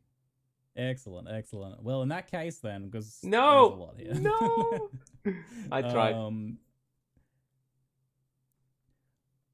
We're happy to post about the fine details of how stuff works closer to release, right? Like, you know, players You're gonna don't find need out, 100% it's fine. understanding of exactly fine. what things they're going to put in their farm and where at this stage, but broad strokes about why we're doing things and how we feel it will affect the game are, of course, great questions for the time being. Yeah, I mentioned that to people before. Like, there's no reason to ask Chris about the internal cooldown of some new skills mechanic and something like that. Is best left for later. Will the level of a zone we go through to progress, the growth affect the seeds growing? I see what this question is getting at. That's a good one actually. For example, like if you're leveling and you find seeds, they're based on the monster level, correct? Yeah, my understanding is that we're picking a level a bit above the monster level of the area that you found them in, so that the idea is you plant them when you know, level 10 and maybe they're level 14, and therefore a few areas later you'll get appropriate difficulty monsters and appropriate level crafting for you. Is that still accurate, guys? Yeah. Okay, cool. And of course, you know, we're working on the balance of that stuff at the moment to make sure it fits well. There'll be less of a gap in maps, of course, because as you know, you can have 4 or 5 growth cycles pass and you haven't leveled up in maps. Yeah. I think the main concern there is for like leveling when you plant your level 4 monsters and then you go back and you're level 10. It's like this stuff doesn't matter anymore. But it sounds like you're effectively accommodating for that by making sure that they're a bit higher to begin with to account for the fact that they'll take 5 zones to grow. Certainly, yeah. Okay, that makes sense. Someone, I didn't even know this was a thing, but someone said, what are the rage changes you mentioned on the passive tree? Right. There are new rage passives. It's not as many Oh. as some mechanics. Like I saw a couple of clusters of rage stuff. There's quite a lot of other mechanics that kind of like the last time we did a big passive tree overhaul was a while ago, and so things have been released since then, like rage and brands and war cries and channeling, and I don't know off the top of my head any others, but there's plenty of them. There's like a list we've got in the office of things that have been improved on the passive tree, and I can't give you specifics about how they work, but we understand that players would like the JSON of the tree so that they can update their Wait, does tools this and work start in planning Twilight stuff. Strand? And they'll be pretty pleased to see much better support for things. Can And you the do this basic from goal Twilight was Strand already? that, every Path of Exile build that we support is represented with tree support as well as with items and skills and so on. And anything that wasn't really being used particularly heavily has been reevaluated. That would be interesting. How many keystones are we getting roughly, or is that decided yet? Because I couldn't see any. It sounds like there's a few. Like we're getting Legion, and then you also mentioned to me before there's also new. That would be pretty keystones funny. as well. Yeah, there's new keystones and a bunch from the Timeless Jewels that have been moved onto the tree. Do you guys know a rough total? I'd heard numbers like 8 or 9, but this number changes every day. Yeah, we're still getting right. Yeah, we're still tweaking. It's one of those things where if we don't like it at the last minute, we take it away and we'll bring it back later, or someone thinks of a brilliant idea and that goes on the tree. So it's a lot of keystones. Like the goal here is. I want to know really what happens to accessibility Legion and crazy Jewels. builds. Is that's crazy? Will the Legion Jewels still have the us getting one keystones? new keystone would usually, I feel like, blow our build. Or did they remove them minds. It's a entirely? big expansion, honestly. Like it had like the press tour for it would normally take about 30 to 35 minutes to do, and this one was taking over an hour with each journalist. Going through the changes takes a long time, and hence the reason for the stream to go through a lot of stuff. It's actually been crazily large considering the difficulty with working from home we had. Yeah, it sounds like things are getting I don't back to care. a relative normality for I you. wanna It know if sounds like they're New still Zealand in the handled Legion things Jewels. fairly well as well. Yeah, we were Because lucky. that will save you a lot of because we're an points, isolated island most nation, likely. it was possible to close the borders relatively early and then just starve the virus out by sending people home. And yeah, that went well. It's been like 11 days since the last case in New Zealand, and there's one person recovering still, and then it will be completely clean, as far as they know at least. So yeah, I mean, there's just some physical distancing. I can't go within a meter or two of my colleagues, but apart from that, it's pretty much life as normal. Right, that's good to hear. Yeah, I was pretty surprised when I saw the extent of what was happening this league. I think Just because many they're of added us to skill expected tree a lot doesn't mean that less they're going to be removed entirely from the due to all Legion of this, Jewels. so that's pretty We awesome. But week, we need though, to know as that. you know, so we have to catch that up. I'm going to try to catch it up for the next league if possible. So we have some work on 3.12 underway at the So then moment it could be just internally, like a and my goal is to catch up early to the game. September You one. actually travel Partly to the because of the release keystone of and then later Cyberpunk, you I swap don't it to particularly want to clash jewel. directly with that. I'd rather at least get the launch out of the way before people start stealing some time to play some Cyberpunk. So you can invest more points in the I definitely going need to be caught far. up by Christmas, of course, because we really triaging bugs is How was the difficult when application? people It are doesn't away matter on because you vacation, so can. we wanna make sure we're Keystone on a is normal either schedule or. You by have it or you that time don't. of the year. They don't stack. Everyone's saying he knows. Yes, thank you, Chris. I do also want to. It's not an issue at all. And Path of Exile often You doesn't can let me already play do that games. with Come back uniques to that give POE, you please, 'cause that's a good league. keystones. The next one is actually quite a Legion crazy Jewels give high-budget you one multiple that we were going to do keystones this league, if but it's it was too in big the to do radius of multiple in the one cycle. normal so keystones. It's an important one, so don't play too much Cyberpunk. That game will be there forever. This league won't be. Chris, we're talking about Harvest, and we just had this new Harvest thing revealed, and you're already saying we got a crazy high budget league for next one. People aren't ready for that. I mean, We're not ready. Cyberpunk it's League. looking I mean, interesting. we already kind of got like Tron League going on here. I'm Yeah. curious, what's the inspiration? Like, so we had a conversation. like having about- glancing blows on the Alright, skill I tree, even wasn't if it gonna takes ask 10 this question, but skill I'll ask points, it's anyway. fucking insane. What's the inspiration process for you guys in coming up with new league ideas? You sure have had to come up with a lot of them. The conversation that led to Harvest. We're at Jonathan's house having a barbecue, and we're running out of league ideas because there aren't any. And he starts have to coming up rebuild. with 4 leagues a year. Oh, so it's And so it's I mean, somewhere we're near endlessly Templar and inspired by Silent Magic Light the Mill. Gathering, the fact that they've been going for 26 plus years and still come up with 4 new set ideas every year, right? So it shows there is an endless It's well south of creativity there. Scion Life. And so Cluster. our goal was to Isn't it? our goal was to work out something novel for this league, a bit of a top-down design. And so what we like There to you have do to is travel go through the through life movies of a particular year, where we'll just pick a year and go through random movies Fuck, that's and so- say what themes so does good this one for- have? Like, okay, can we do car chases? so fucking Maybe. good for a There was that necromancer. Cold Drift video. Oh, God. Can we do Can we do prison breaks? What would that be like? What are the players in a prison? What does this mean for a league, combat right? style. You know, and Yeah, so we have south ideas of like that. the And Cyan Life. at some stage, we got to one about farming and said, what would farming be like? And it's easy because we haven't done it before, and there's obviously a lot of farming games. Though in reality, the harvest mechanics ended up a lot more like a city builder game in terms of connecting different parts of your grid together rather than pure farming games like Animal Crossing and Harvest Moon and so on. I love the idea that you guys were just like pulled out your phone, Googling top movies of 2007, going through the titles, looking for ideas. Oh, you get some good stuff. We're not going to say where it was because we also got the next league from a movie as well. So we'll see. So initially it was like metal band names, and everyone was like the list of top metal band names and figuring out the new leagues from that. I feel that a metal band called The Harvest would be totally appropriate. Yeah. So it's at least feel like a metal band name. So if you're trying to figure out the next league, all you have to do is figure out what year Chris was looking at for Harvest, and then look at that year top movies, and then you'll know. 100% easy. Easy. Easy. Chris, thank you very much for your time this morning, answering questions and everything like that. There's a ton more to ask. A lot of the stuff's getting really specific, nitty-gritty sort of stuff now, though, which is probably best left for things like manifestos and such like that.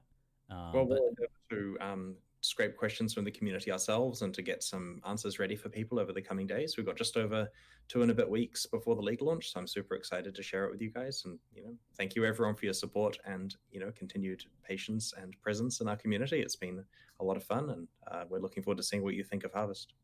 Pleasure. Thank you very much, Chris. And you have a good rest of your morning and enjoy all the reveal reactions. I'm going to go and reiterate it now. From new level 90 beast. Have fun. Goodbye. But does the level matter? The spectre level is based some on love and claps in the chat. spectre level is based on the gem, Chris not the Wilson, monster. folks. An absolute pleasure chatting to him. Okay. Very entertaining. Well, that's me. Wrong. Thank you, Ziggy. Now it's time to actually go and look up all the stuff myself. Personally, not the biggest fan of how the stuff is done, but because now, like, I had that was a 1 hour and 20 minutes of me not being able to stop and think for something. It was just stuff and stuff and stuff. But I mean, the Q&A was nice, of course. Okay, let's go and see. That's the full announcement. Let's go check the trailer again.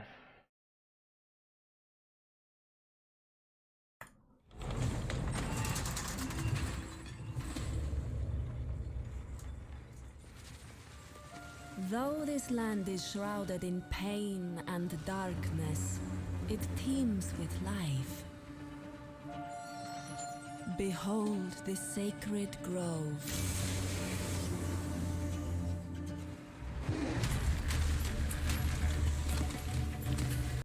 Okay, the quality is much better here. With forethought. Can I... how do I go frame by frame?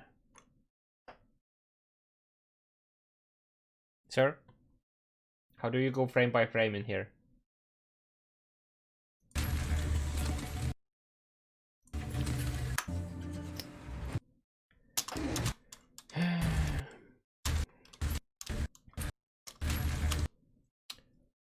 Stack size 3 to 100 spawns a level 79 monsters when harvested.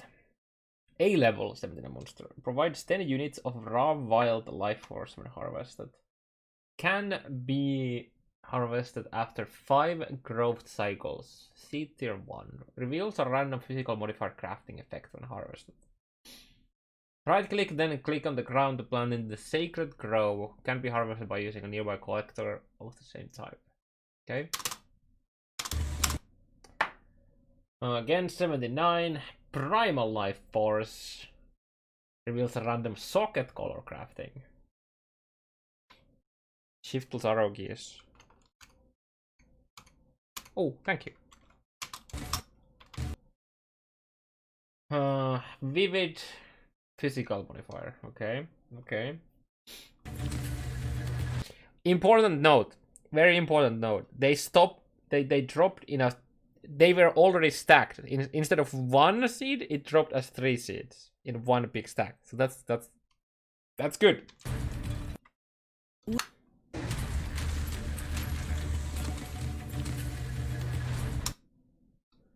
That's a vivid again with 75.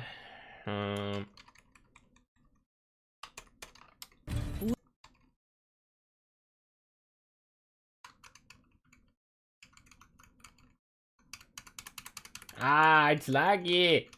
It's laggy, dude. We may bend life. Stanchion supports conduits between collectors, condensers, and dispersers. I don't even remember what those. Okay, collector is the thing that, you know, makes you fight them. Then you have condensers. I don't remember what that is. And they have dispersers. We'll find out soon. It's interesting that it's account. Oh, shit! It has the account bound icon, and it's interesting.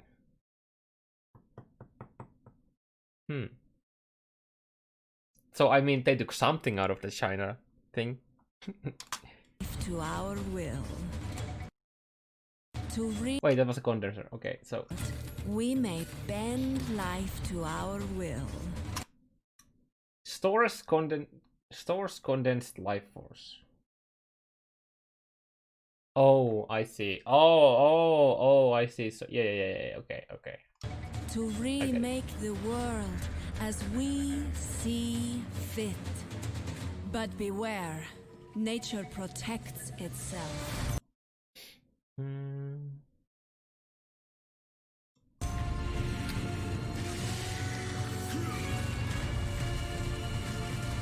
I like how the monsters look.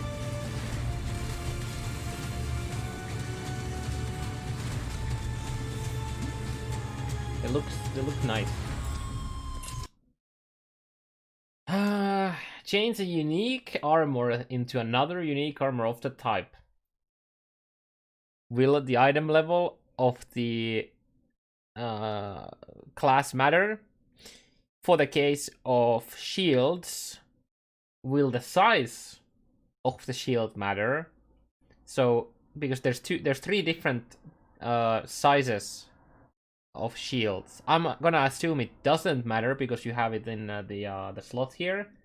While with Ancient Orb, you could have your entire inventory filled with the only room for the item. So I guess I'm gonna assume that if you were to change like a unique bow, it's gonna go into either of the sides. I think the number here means how many of the crafts you have.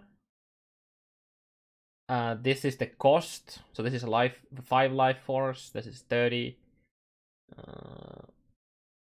Unique jewel into another. Change unique ring, amulet, or belt into another. Augment an item with a new influence modifier. That's pretty good. That is very, very, very good. You can do some interesting shenanigans with that. It probably does not change the size since it has to fit back in your stash. Oh, you're right. If you're crafting from your stash, it has to fit the same slot. So it should probably be the same size as well. Yeah, it doesn't say an uninfluence. But then augments an item with a new influence modifier. So what I'm wondering here is if you have an item that already has influence, will it add influence of the type that you already have? And if you don't have any influence, will it just actually turn it into influence? I don't think it does, because 30 life force for turning an item into an influenced item sounds fucking broken. But I don't know. Like you just do this on titaniums until you get a Shaper titanium shield. Right? You would just do that. So I'm assuming this only works on items that already have influence. Removes a influence modifier from an item and adds a new influence modifier. This is very powerful. This is very powerful as well.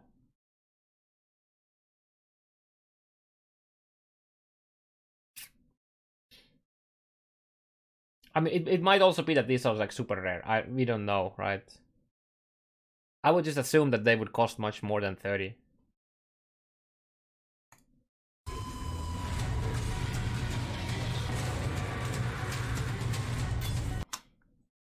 I wanted to see that already. What was that? It was like such a short duration. Set an item to 6 sockets. Set an item to 4 sockets. Set an item to 5 sockets. I really hope there's a 6-link for our solo self founders. Because fusings are hard to come by. I would assume there's gonna be a 6-link. But we'll see.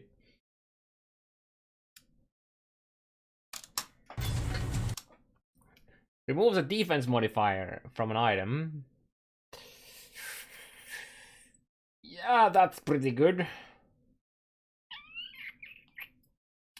Randomizes the numeric values of defense so that, yeah, that's the specified divines. Removes and adds a new.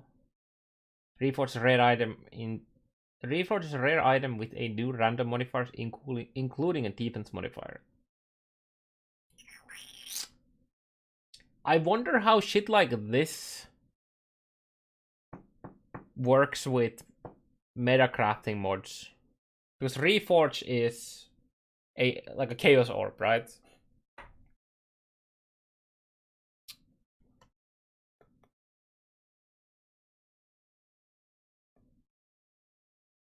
Reforge a rare item with new run. Oh yeah, it's like okay. Removes a defense modifier from an item and adds a new defense modifier. Can we? Okay, so let's say that this is a very common craft, and we have an item where we don't have a defense modifier, and then we just craft a low tier. Like, let's say we have a shield where we just care about 100 ES%. It's an example. But we don't have that. We just have some random shit, and then we craft the cheapest possible energy shield percentage mod, and then we do removes the defense modifier and adds a new one. I wonder if that can basically just upgrade it into a higher tier, and now we have another craft slot because we removed the craft. So we can then craft the flat ES to the shield after we have the percentage. That's what when I see this, that's what I'm thinking about. We have like a shield with three good suffixes. Or like, let's say we do the Awakener Orb on a shield, where we got like the ES on block, and then whatever the fuck as the other suffix, and some maybe another. Oh, ES on block is a defense mod though. This is a bad example. Let's take boots. We have Awakener or boots with spell dodge and avoid ailments, and then we also hit a very good we didn't hit any. We just have a 2 mod, right? Then we craft random ES onto it, and then or like, let's say that we had a really bad ES roll. Oh no. Let's say we just craft a random like a bad ES mod on it, and then we replace it with the new one. We just keep replacing it until we get a good one, and now we basically have a 3 mod item where we still have crafted mods, and then you could add another crafted mod, and then YOLO for another attempt, and hope that it replaces the crafted one, and then you can just master craft the last mod. Like, this sounds potentially very, very, very powerful for crafting like that. I'm gonna assume that it can remove the crafted mod, and this way you can force the crafting to remove a crafted mod. Just the way you can okay, let's say we have a 2 mod rare, two prefix rare, and we craft a random suffix to item, and then we go to Beastcraft, where you remove a random suffix, add a prefix, And because there's only one suffix and it's a crafted mod, it has to remove the suffix and then it adds a prefix, and now we have a 3 mod rare with the open craft mod still.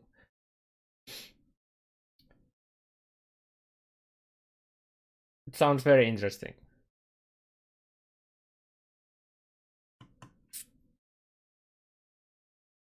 Augments an item with new defense modifier with lucky values. I assume the lucky values basically just... I mean, I don't know. We'll see. Oh yeah, wait. Remember the example of where I said you could craft another bad prefix, defense prefix, and then you would try your luck with removing that and adding a new one? You would just do this until you get the good one, and then you augment with a new one. Except when it says augments, I'm not sure if that means that it only works on a magic item with one mod. Based on the... because it says augments. I'm not entirely sure. I am fully aware, Snowfly, that we have the amount of craft we can have here. I have not forgotten that. I'm just assuming that we're gonna have enough of them so we can do them multiple times. At least the basic crafts. Change the unique into a run. Change the unique into a random unique weapon. Change the unique into a random unique weapon. Change unique armor into another unique. Change unique ring, amulet, or belt into unique of the type. But it's okay. Important when it says type, not class. Okay, so all rings are a class, but coral ring is a type. So this makes me wonder. Is that the typo? Is that just the oversight and they should actually mean class? Or because if it works the way way this says, if you want a headhunter out of this, you should only use leather belts on this. But also, do we know if these can give league specific items? I don't know. But this is very interesting on going, like, for example, Skyforth. Because there's only two unique Sork boots, where other one is Skyforth and the other one is the Warband boots. So if you put the Warband boots here and it gives you the same of the type, it would have to give you Skyforth because it's the same base type. So I'm expecting the type here to actually mean class, but it's just an oversight. And it's the guy who just like wrote this didn't, think about it too much. But item class is all of the items in that, or like all base types within the class. I think that's an oversight. Change a unique item, unique into random unique jewelry or belt. Okay.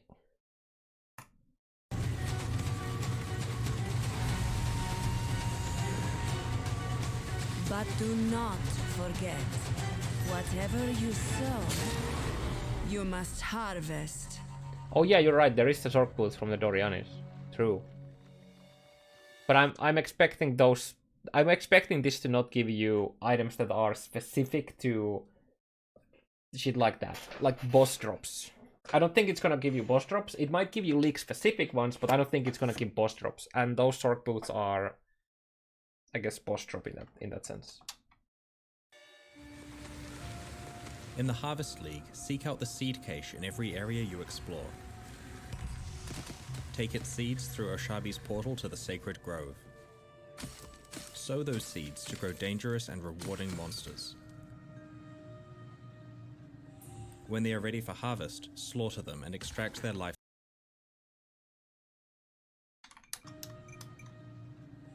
When they are ready...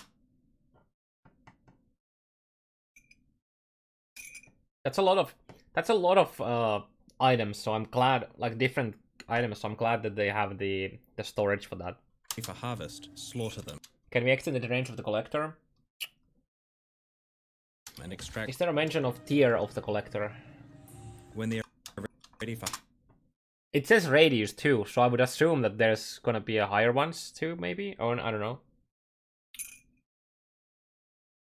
What is a disperser? Harvest, slaughter them, and extract their I've life still yet to force. see that here. Or I maybe forgotten.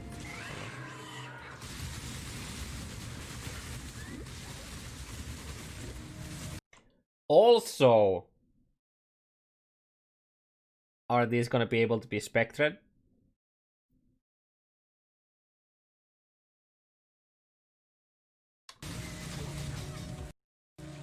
It looks like they left a corpse. It does look like they leave a corpse. So there's a potential for these to be spectres. I don't know, we'll see. Wait, no, the corpses like go.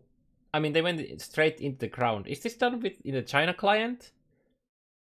Because in the China client, immediately after you kill something, the corpse just like vanishes into the ground. Use this life Or is this just done for the sake of the trailer? I don't know.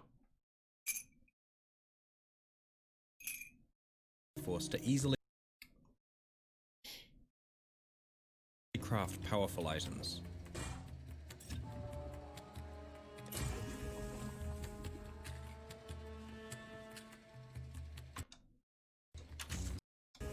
Where's the stanchion again? Supports conduits between collectors, and dispersers. Store the leftover life force to fertilize higher tiers of seeds.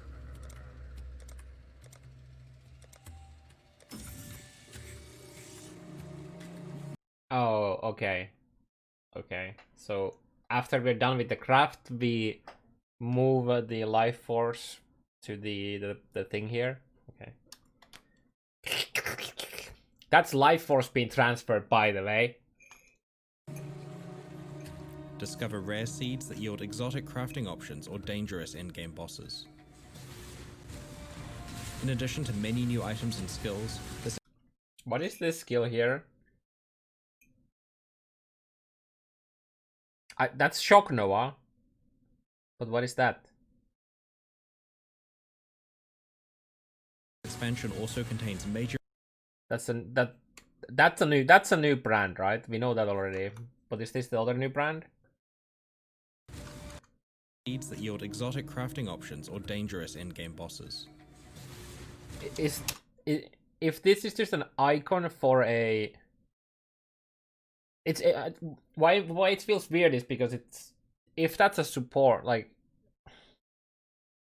it doesn't show links. So is this literally a 2-socket? It's literally just a Shock Nova with the Arch brand or whatever. It's weird. Yeah, we know it's a brand, but I'm thinking this is a new brand, but I think it's just it's because that's a Shock Nova, right? In addition to many new I'm items, pretty sure that's literally Shock Nova. And this is just like the Spellslinger, you have its own icon. I was hoping that it would just show it as a support on the Shock Nova icon, but yeah. Because right now it gives you a new icon instead of having the storm the Shock Nova with the support icon for the skill. But I guess it's not a support, so it's, you know. Yeah, that I hate that about Spellslinger. items and skills, this But I guess it makes sense because you can support it with multiple different skills. Like for example, you could do Frostbolt Ice Nova on it, and it casts Frostbolt first. I mean, depending on the order, it casts Frostbolt first, and then Ice Nova after. This expansion also contains major revamps to the passive skill tree. And that's the entirely new brand where it, like, you know, it's builds up the energy and then it goes off when you take it off. War cries, slam skills, brands, and over 50 unique items. The harvest begins on June 19. Did I see a white support? What is white D? Is that the new support, or is that something that already exists?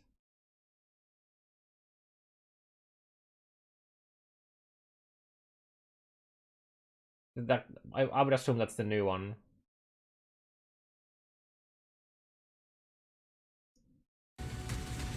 The harvest begins on June 19.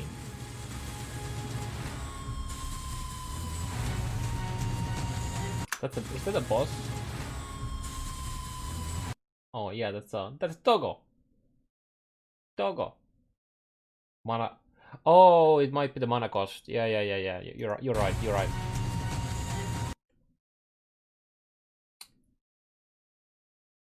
Ice crash. That's a lot of firestorms, by the way. Oh gosh, dude. That's a lot of fucking firestorms.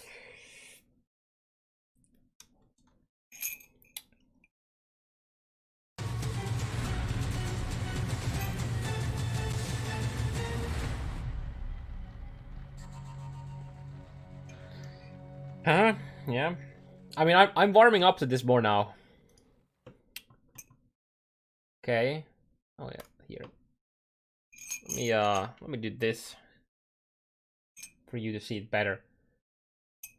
In Path of Exile Harvest, Oshabi is cultivating the Sacred Grove, an ancient garden of mysterious power. Plant seeds that grow into dangerous enemies and craft their life force onto your items. Our June expansion contains the Harvest Challenge League, powerful new crafting options, 8 new skills, 2 new support gems, revamps of 200 weapons, Warcry skills, brand slams, and the passive skill tree itself. Viva also introduced 12 new unique items and rebalanced over 50 existing ones. You had the Dankden. The Sacred Grove.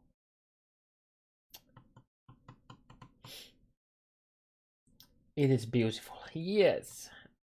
I believe it to be older than Eternal Empire. Older than the Wall, I'm not so sure. But it does not look like their work. I like to believe it is work of my ancestor Adzmeri. I was once blessed with a deep connection to the land. It would speak to me and nourish me, but that connection was severed, and in turn my tribe severed their connection to me. I was alone, lost. White people said. The land spoke no more until I found this place. They're goddamn beautiful. Just like the flasks this guy has.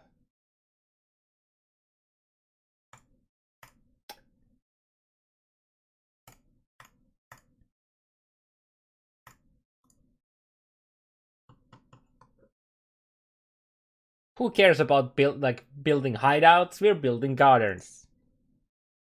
Plant potent seeds. Seek out the seed cache in every area you explore. Take its seeds through a Shabbat portal of the Sacred Grove. Sow those seeds to grow dangerous and rewarding monsters. While most seeds grow easily, rarer, higher tier ones require more careful planning but yield more valuable results.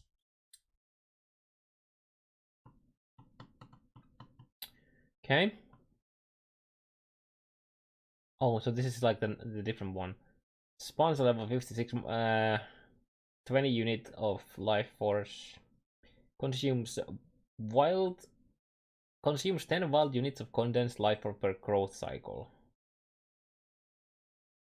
Also, we have to connect this to the stuff. Requires 4 adjacent VV plants of at least tier 1 to grow. Random crafting effect that changes the element of elemental modifiers when harvested. Brambleback bulb. Okay. Oh, this is 10 cycles and this is 15. It's a C tier. So it looks like I would assume that C tier 4 is 20 cycles because it's 5 on T1, 10 on T2, 15 on T3. Reveals a random effect that it changes specialized currency. Okay, so there's one thing I'm slightly confused. So, or wondering about rather. The seeds, right? So we find the seed cache, right? We take the seeds, and how was so what exactly was a growth cycle again? Because what happens if you clear the entire map, then you go to the thing, and since you've already cleared the map,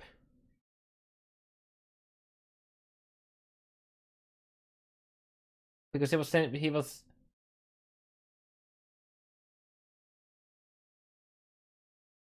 a cycle is you pick seeds in another zone, but there was a mention that but you go into the thing, you go into the Sacred Grove, right?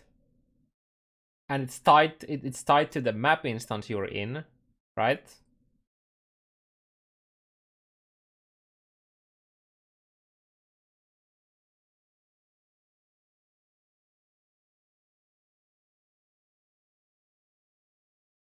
So it sounds like there's a possibility of just kind of not being able to grow your stuff because there isn't enough stuff in there. So would you do it in a map where you first thing you do is you go to the Sacred Grove, and then it's like,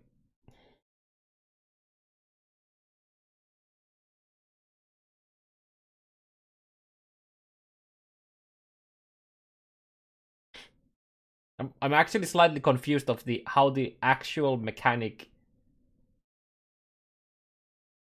You plant seeds, then they tick once per map. But what was the mention about them being map specific? In the Q&A, they were talking about being able to lose the stuff because you lose the map portals. Or was that after the fight has started? Right? Because that would make sense.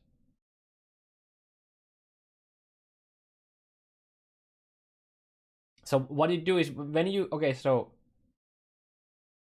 so you put the stage down, and then you do random maps, and then when you want to actually harvest the stuff, you go like a full juice map, so you get the map mods affecting them, and hopefully you get more rewards from them. That's how I understand it.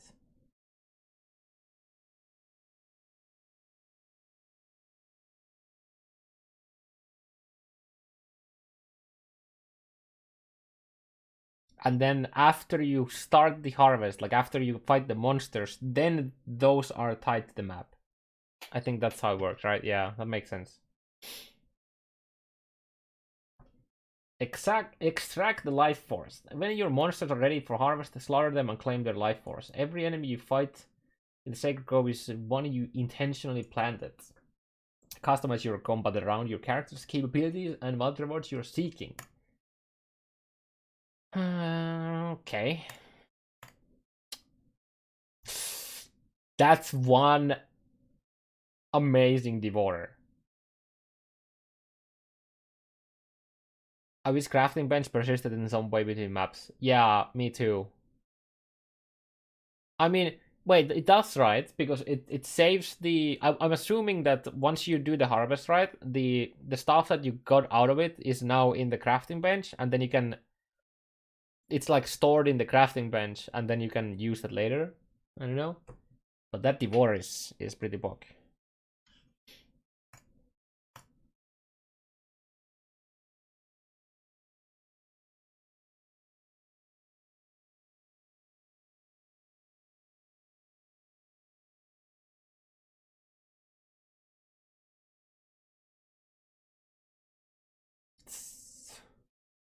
Okay.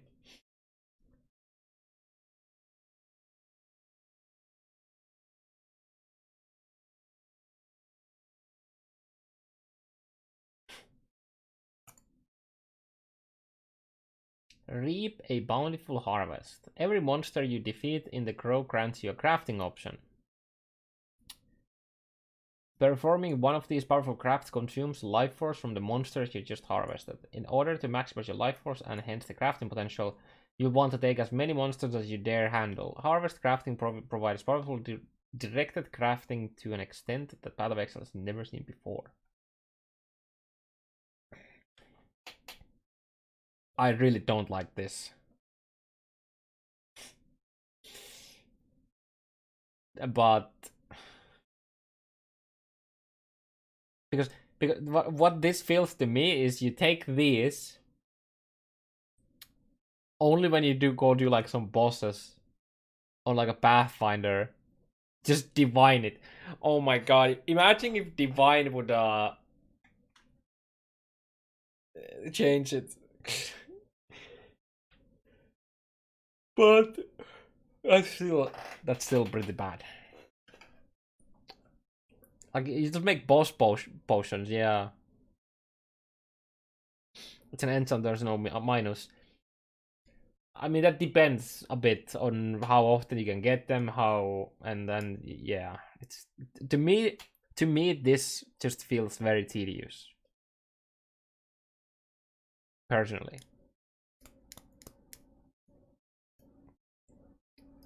We'll see. And then we have the you know, the buffed out labyrinth. Divided for a 2-week ban, yeah. Jeweled Legion Scarab. 2 additional Legion encounters. Warhorde and a General. So basically this is you get a craft and you put a Scarab in there and it just buffs the Scarab. The same goes for these. What is this? Does not consume sextant users. God damn. Holy fuck.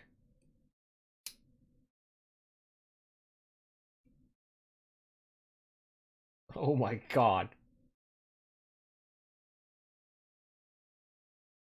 That's fucking nuts, by the way. Now the question is, can you apply this to a corrupted item? So we have a corrupted, like, un-ID'd map. Can we then add this on top, or does it have to be applied before? Because it's like an enchant. So if you have to apply this before, it's not as good for the, corrupting maps, but if you can add this after it's corrupted, I hope that you can't apply it after it's corrupted, because that just means that you will never do this on any map that isn't corrupted into an ID'd.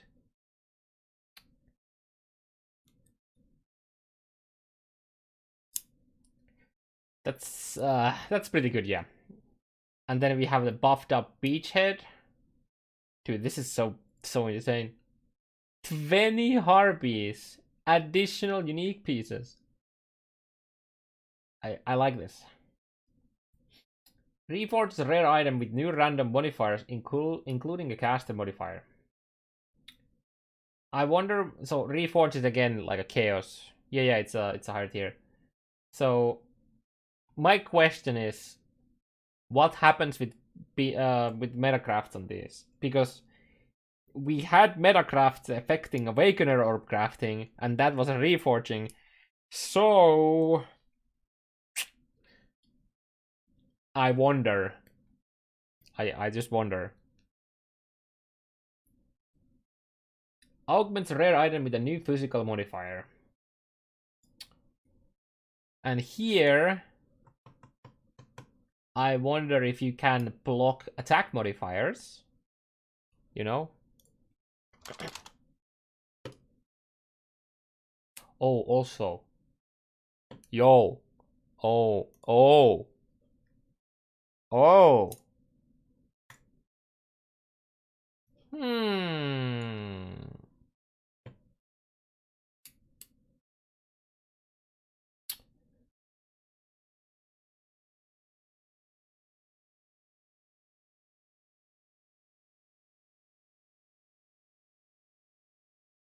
Where are you?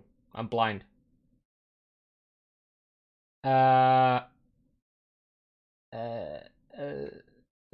Okay, so oof.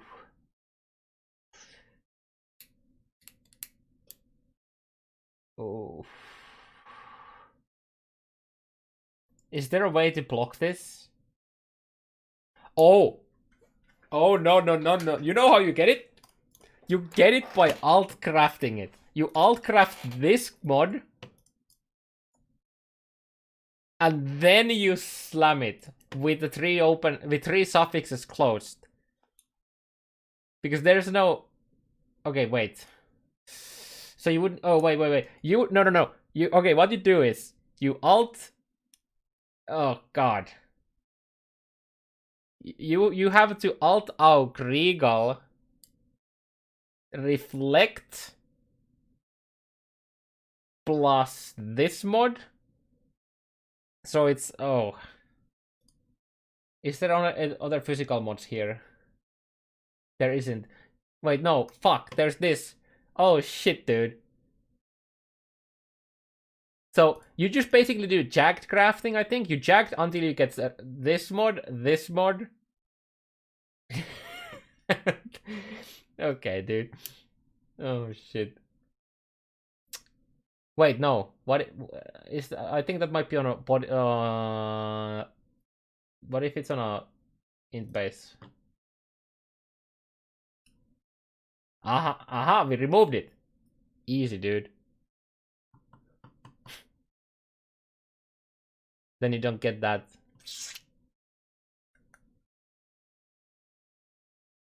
Yeah, that has some very interesting stuff to it, boys. Oh my god.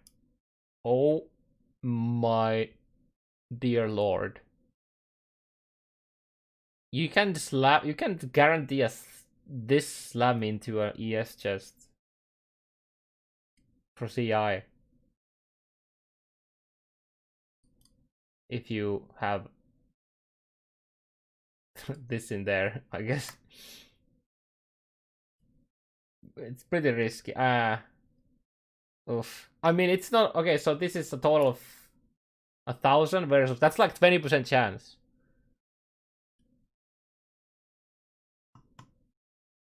Okay, this is very interesting, boys. Is there any, like, OP suffixes we could do? I don't think there is. Right now, at least, on this space. But there's probably some others. But yeah, this is very, very powerful.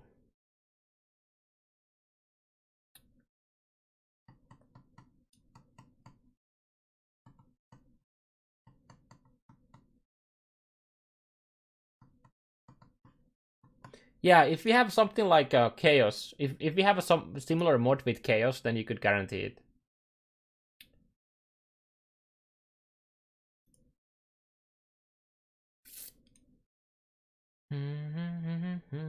Okay. Reforges the color of random socket on an item, turning it red. Replace cold modifier with an equivalent fire modifier. So okay, so why I feel like this is very interesting is this okay, so if this works on crafted mods, what you can do is you can craft a resist. You can craft cold resist, then you change the cold resist into a fire resist, and now you have another craftable mod after that, because I'm assuming it doesn't change a crafted mod into another crafted mod, but rather crafted mod into a normal mod, and then this would give you another open craft. Also, how will this stuff work with like cluster jewels? Yeah, or jewels in general.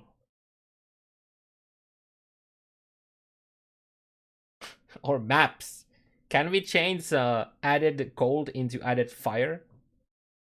Equivalent. I mean, it might. I don't know. We'll see. But this is very good because this, if you get like a GG, like you get like fire damage over that multiplier with flat fire, but it has a +1 cold. You just change the +1 cold into a +1 fire, right?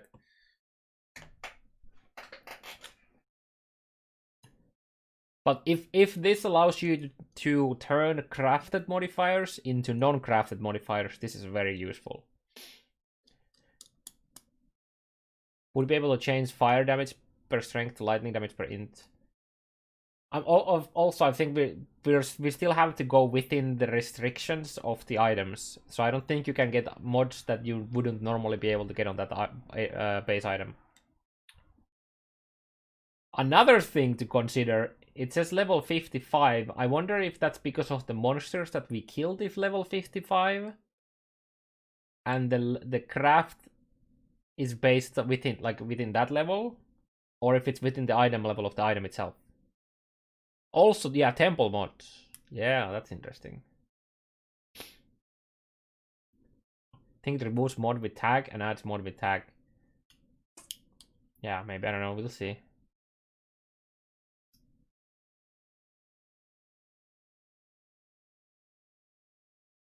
She can replace dot multi with like cold damage attacks.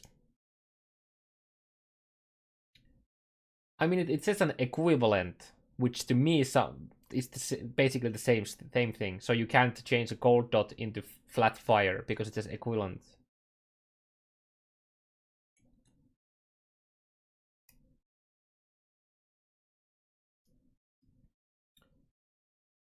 Yeah, I think this is the monster level. So this could be very interesting for crafting low item level items with high mods. Maybe, I don't know.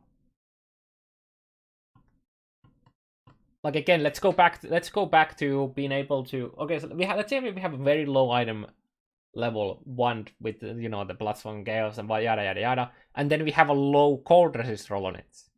Could we change that low level cold resist into a high level fire resist because of the monster level? I don't know. I'm assuming also corrupted items cannot be crafted with this, yeah. Stack of oils into another random stack of oils. Teals? No, wait, you wouldn't do that ever on teals. You would just use the low tier oils on this, and then you get the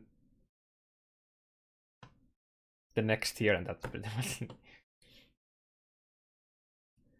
Evolve your garden. As you build the ultimate garden, you'll discover exotic seeds with specific needs that must be met in order to grow. Various pipes, condensers, and dispersers can help you fertilize your garden with any remaining life force. Dispersers encourages growth at the cost of condensed life force. Stores condensed life force, and then you have the collector. Okay.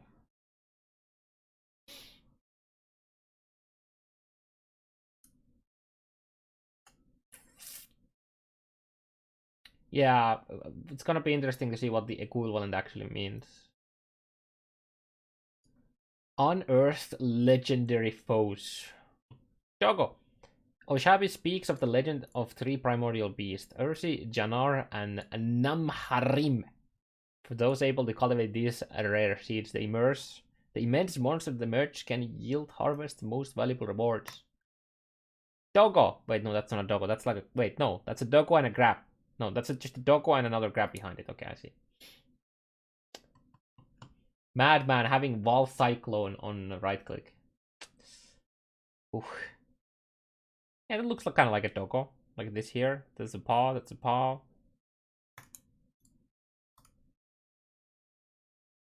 Bear! Bear! Yeah, there's definitely gonna be a forced boss. In GSF. No, I'm probably gonna go it's also fun. That looks a lot like the attack from the Delve, the creatures. Passive skill tree improvements. The passive skill tree has received many improvements, including better support for some mechanics, for example, two-handed weapons or rage, with both numeric buffs and entirely new clusters of passives. In addition, there are many new notable and keystone passives, which include both fan favorites from Timeless Jewels and even some entirely new ones. We're getting entirely new ones, sounds pretty good.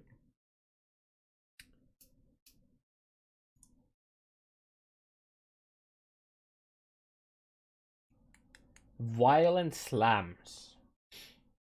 As part of our two-handed weapon improvement, several melee skills have re-categorized as slams. We've introduced a new slam skill and support gem. We've also revamped several existing slams with the new visual effects, improved functionality, and creative power for two-handed weapon users. You cannot see this because my ugly face is on the way. I will move it. There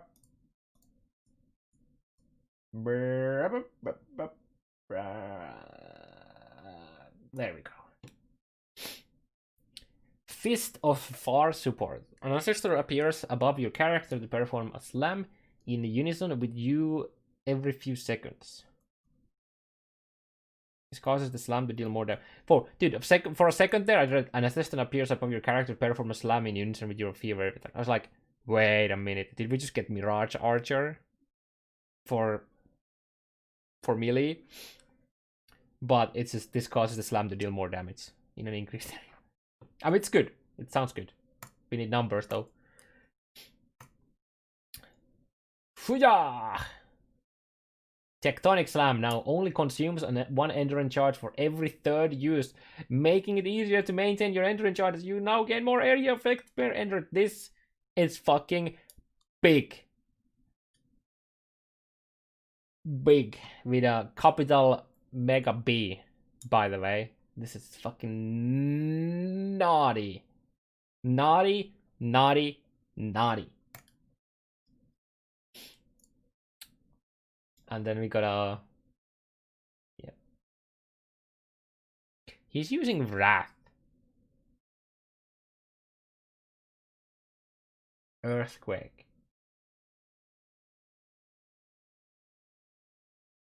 He's using the new unique armor, isn't he? He's using the new unique armor that doesn't let you do any damage except lightning. But still, Wrath? Wrathquake. Deepening Warcries. We've added 4 new Warcry skills and reworked 3 existing ones.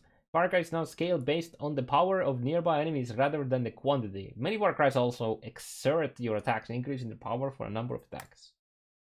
Seismic Cry. Releases a shockwave which taunts enemies and knocks them back.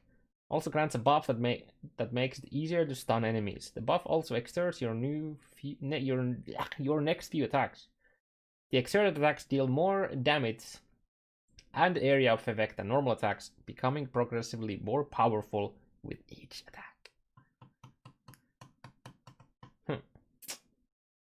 Sounds good.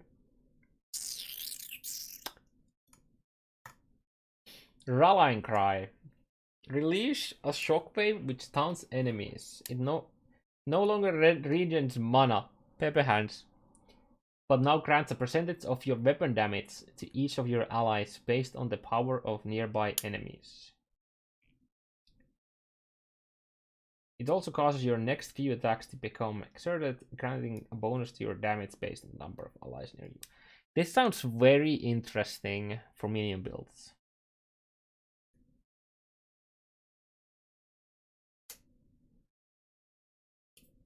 Like this sounds like you could give you like SRS or skeletons like a fucking massive amount of fish damage. Imagine a summoner running with like a 400 fish DPS fucking siege axe. Just so you use Rally and Cry on it. Like what?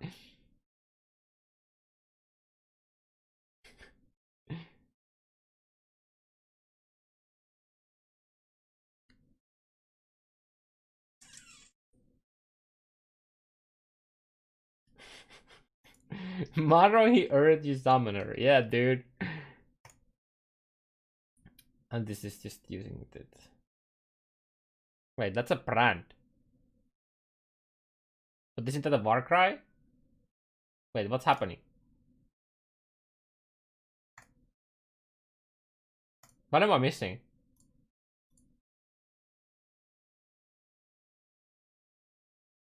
Wall Ice Crash? Oh, that's not Wall. It doesn't have the soul thing.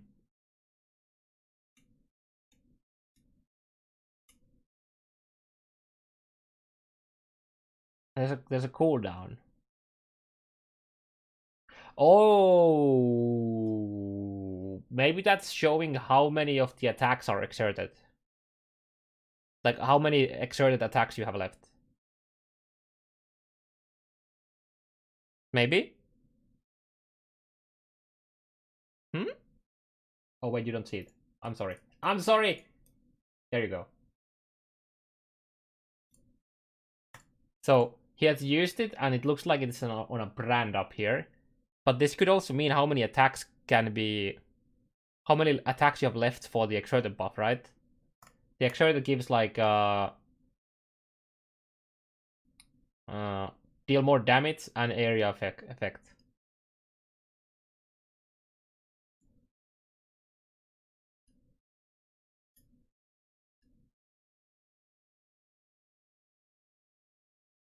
Oh, Leaf Slam is absolutely gonna be a slam skill, yeah.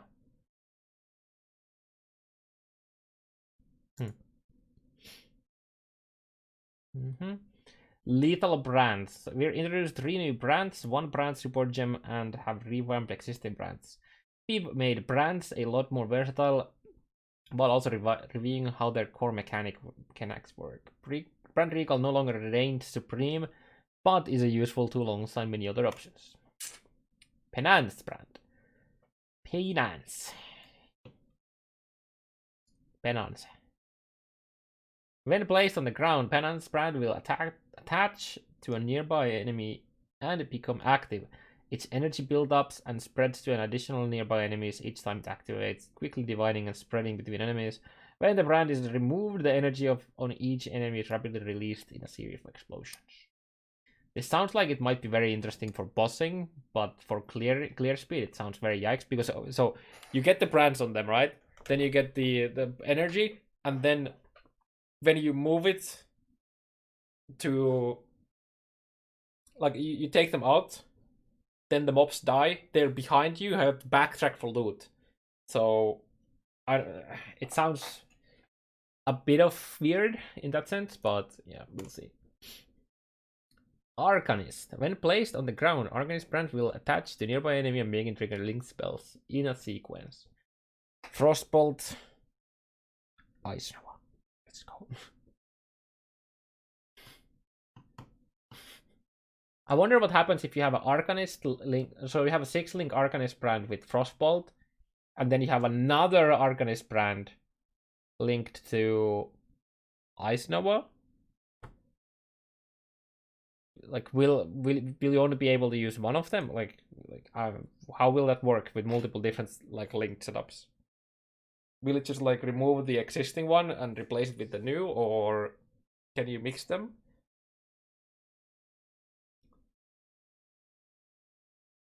I don't think you can mix them like that, because then people would just like have every single spell. You'd have a 6-link Arcanist Brand with 5 different spells, and then you would have another 6-link Arcanist Brand with another 5 different spells. So I wouldn't. I think it's not gonna. Yeah. Yeah, Bladefall, Blade Burst sounds really good for this. Actually, yeah, that's true.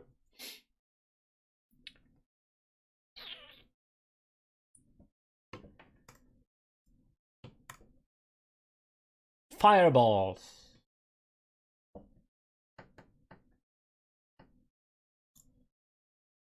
Massive unique item overhaul. Imagine putting someone's gloves, and those gloves are just like, imagine, you know how people have like massive hands compared to other people's hands? So you cut off those hands, then you just like carve it out empty, and then you place your hand in it. This is that. Oh god. Oof.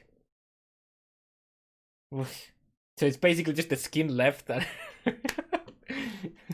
oh god. Oh. Oof. Storm Secret. So this is the lightning rest in some lightning damage. Chances. So Herald of Thunder also creates a storm when you shock an enemy. Herald of Thunder's storm hits enemies with increased free energy and take lightning damage when Herald of Thunder hits an enemy. Spellcast loop, by the way. Spellcast loops coming through.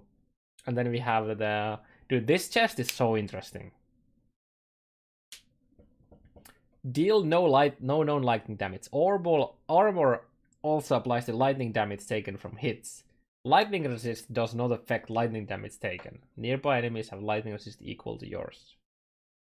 This is like a super interesting item. So, what you'll do is you self-temp chains and conductivity yourself with the the gloves, and then you just scale a crazy armor, and then you go like full fish to lightning memes. And Ellie weakness. Yeah, sure, Ellie weakness too, if you, as long as you can get resistances for the other two, like fire and cold up. This sounds actually, this chest piece is probably one of the most unique items they've done in my opinion. Died lightning degens. How many lightning degens are there?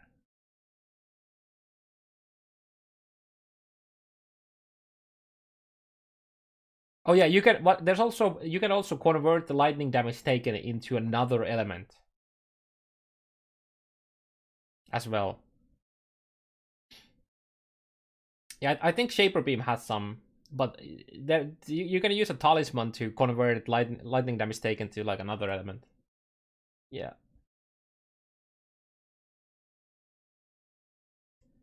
There's also the timelet. One of the class Legion notables. One of the Legion notables has that as well. Yeah, Divine Flesh has like 50% elemental damage taken as chaos, right? But obviously, if you get crazy armor, it might not be needed. Yeah, you will die to shock and horror for sure, though.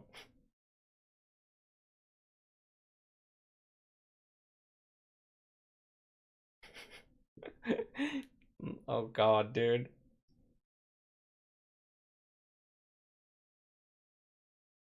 But the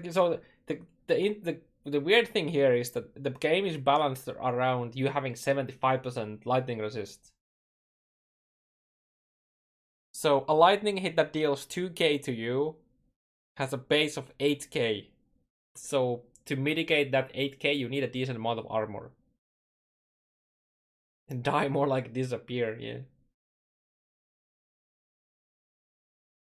Like, you're gonna need a lot more armor to mitigate the lightning damage from hits. But then again, if you use this, you kind of go armor anyways, right?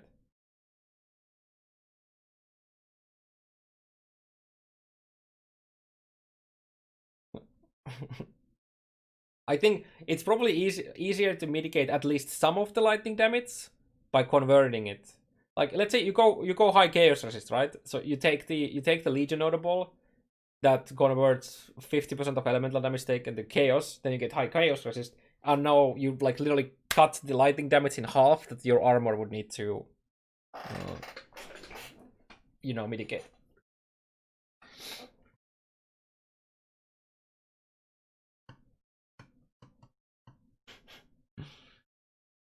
Moonbender. Trigger level lightning warp on hit with this weapon. Oh. So now instead of giving you the spell, man, GGG nerfed my build that has a weapon swap Moonbender for a free lightning warp for close, like long distances, while not needing a socket. Feels bad, man, dude.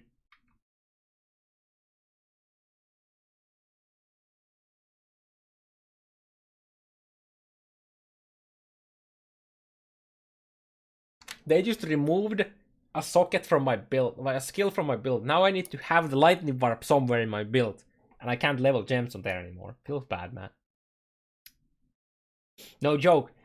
At one point in time, years ago, I was using Moonbenders as the weapon swap to level gems, because it also allowed me to do those long close caps, like those long distance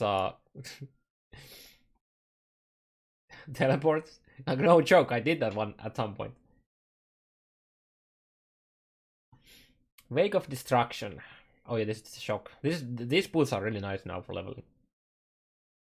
Delirium into the core game. Delirium and Glassy Jewels are being integrated into the core Path of Exile experience because Delirium stacks with other league mechanics to make them more difficult and rewarding. The chance of encountering it rises exponentially with the number of other league mechanics in the area.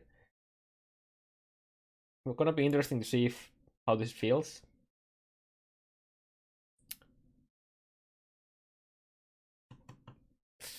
We'll see.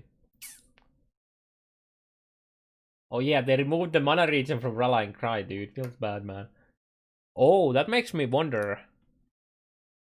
Are they gonna change the threshold jewel for Rallying Cry? Because Rallying Cry threshold jewel is damage taken gained as mana. Rise exponentially scares me. Yeah, I feel like you can basically not guarantee, but I would assume that if you like full Juice, every other map will have a Delirium. If not even more than every other map. I don't know. We'll see. Like, is it gonna be like full Juice? It's 50% chance or 25% chance? Like, what is it? And yeah, the word exponentially means that it either the base chance is extremely low or the juiced up chance is like almost guaranteed.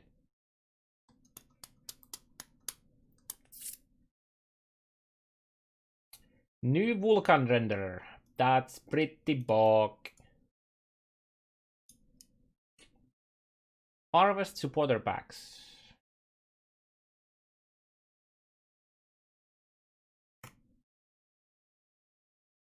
Let's go see what they are.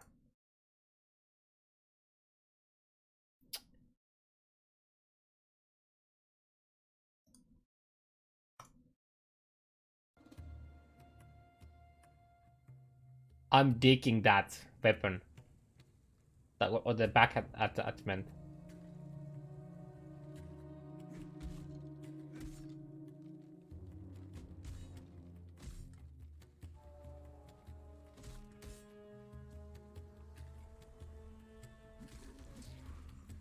Wait, no. The back attachment is also the weapon skin?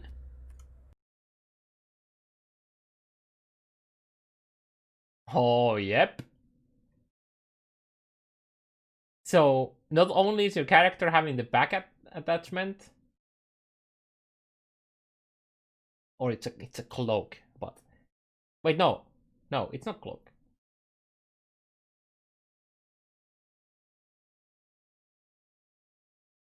What? Cloak? Oh, maybe the cloak does actually include that. I don't know. It would make sense.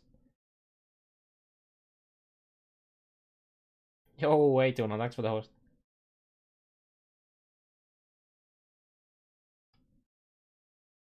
Wait, I'm so confused. It's just it doesn't say anything about the other items. Right? It just says cloak and the weapon. How about the rest of the shit he has?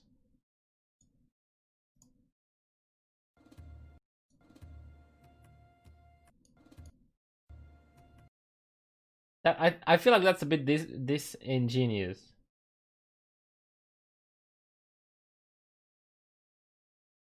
But they're just using like other MTX on top.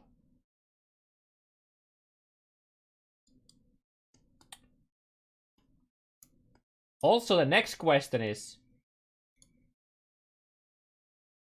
it just shows one weapons skin. So how does this work if?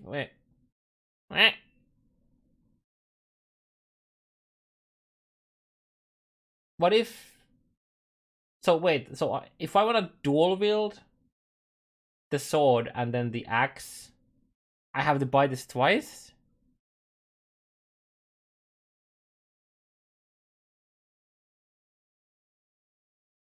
The skin is different for different weapon types. Oh, okay. I see. That's kind of cool.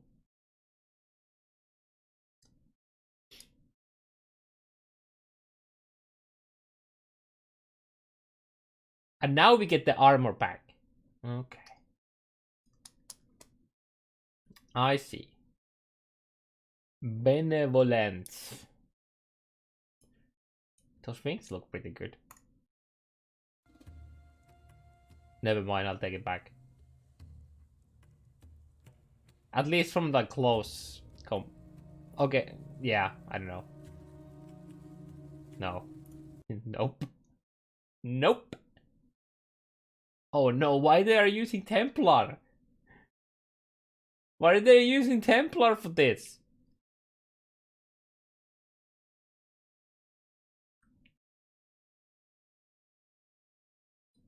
Are we going Iron Man with the fucking reactor in the chest?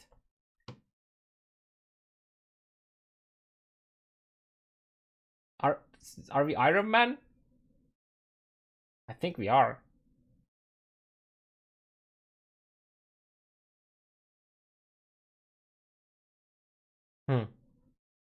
Okay. Reddit. Oh wait, no. We have some stuff on Discord. Oh god, these are all individual links. Yikes, dude. Okay. We saw that. We saw that. We did see this as well. Wait, did we? Yes, we did. We did see this as well. Actually, wait, no, I didn't look into this too much. Reforges the color for 2 random sockets on an item, turn it into red and blue.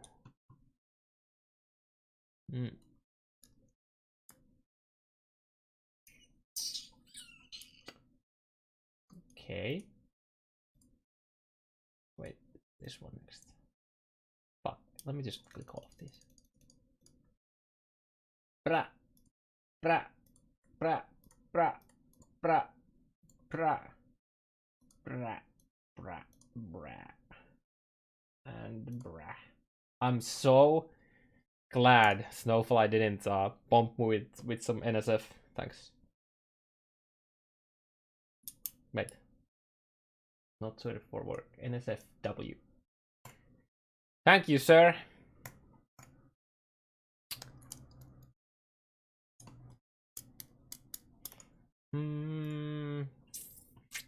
Yeah, we through all that. Yep. Yep. Okay. So what is these two?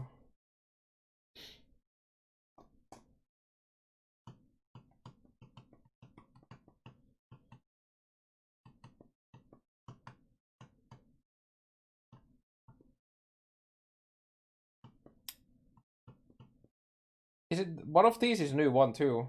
One of these is new. I think. Right?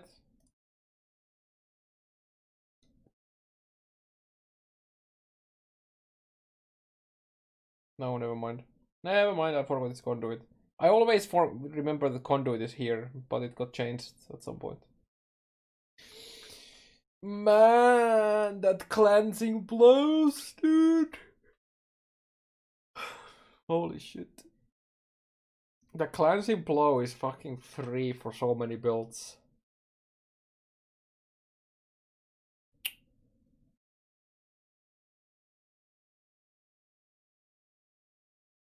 Oh boy.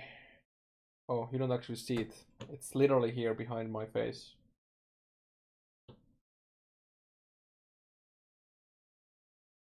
Oh boy. We're just moving the cam all around right now.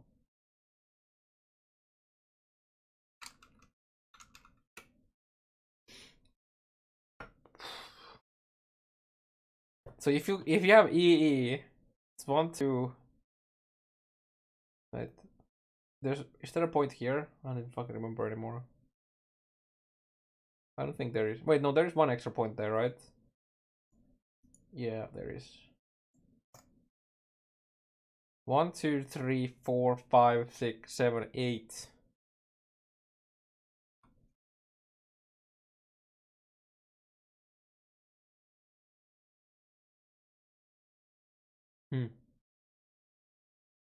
Wait, how far is that from the other side? 1, 2, 3, 4, 5, 6, 7, 8 versus 1, 2, 3, 4, 5, 6, 7, 8. Oh, Hmm.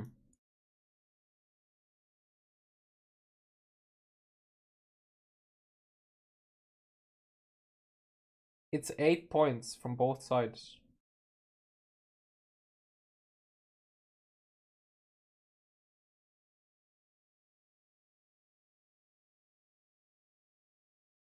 Except from this, it also gives you a 1 point jewel slot, which is very good.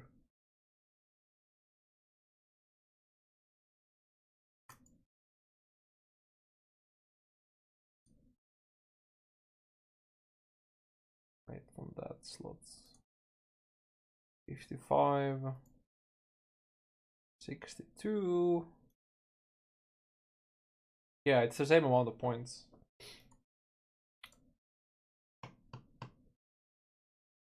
It's pretty interesting though. From this side, I'm thinking about the ED right now. So the ED would come here, you would get that jewel slot. If you do that, we would also take that now in the new build.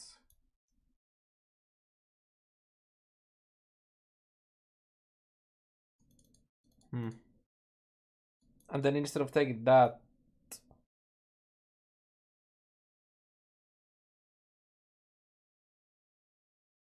man, this is so, dude, this is so fucking good for the cold dot. It's 7 travel points for the keystone, and then you get a 1 point jewel.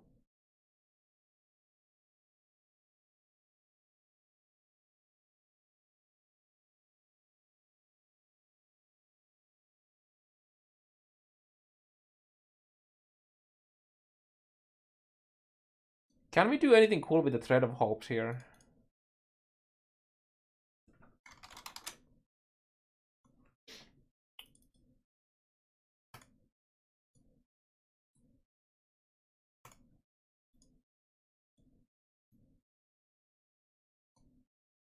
Definitely not with that size.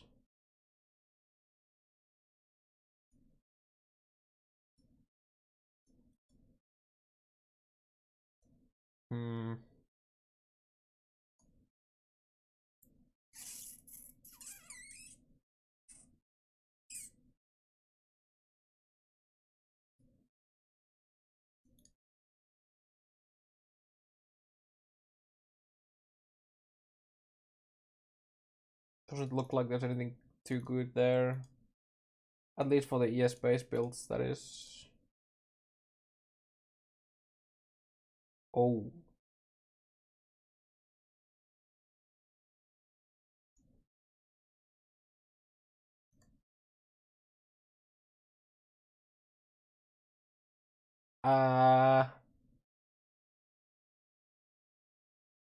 Huh.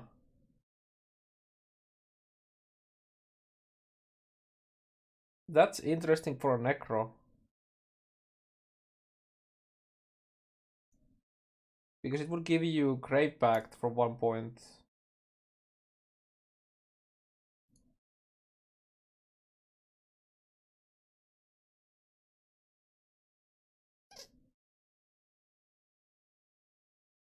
But I don't think it's probably worth it.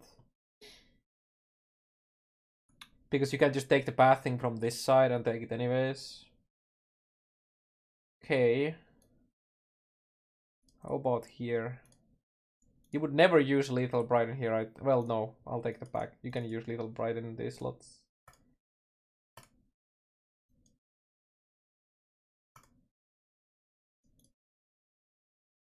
Yeah, that's not far enough.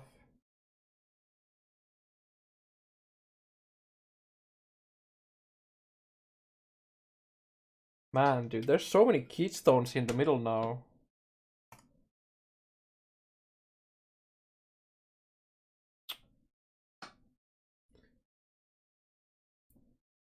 Like Agnostic and Lethal Pride for Life MOM build. Or something like that.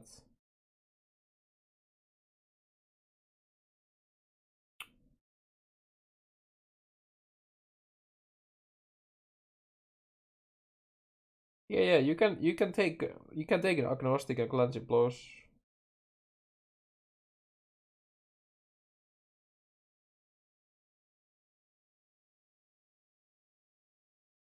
Like this is a very strong pathing for MOM builds. Like very fucking good. But okay, so the big question here we have to ask is, or we need an answer to rather, is will the Legion Jewels still have the notables? Because 8 point is a lot. But yeah. I really hope they keep them.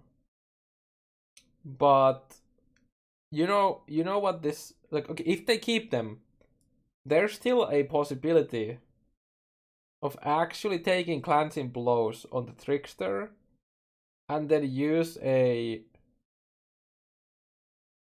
another Legion Jewel.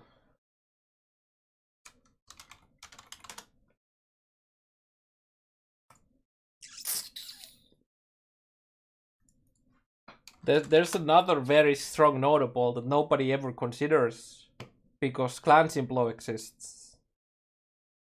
Is it here? I don't remember which one it is. Wait,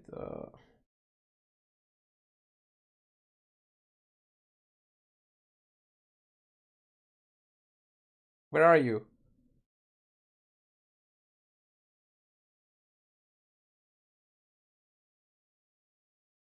I don't remember which one it is. I don't think it's any of these. No, it's not Vanity, it's none of these either.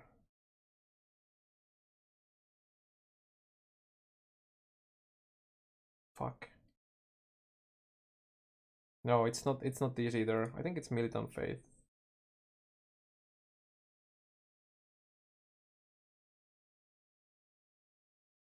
I'm thinking about the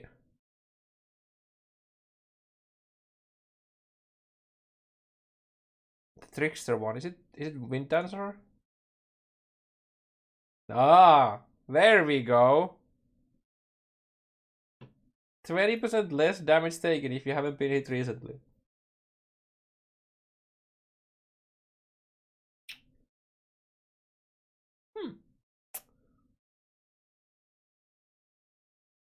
On top of all of the other other mechanics our Trickster has. Does block count as a hit? Yep. But now imagine if this is gonna be somewhere available in the skill tree. I mean, it is an evasion notable, an evasion keystone, so I would assume that this is somewhere around the evasion areas.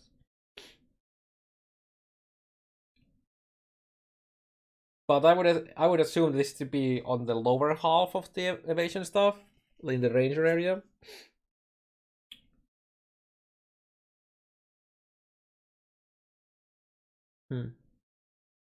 Dude, there's some. Fuck, we need an answer to that. I might be like thinking too much here. Yeah.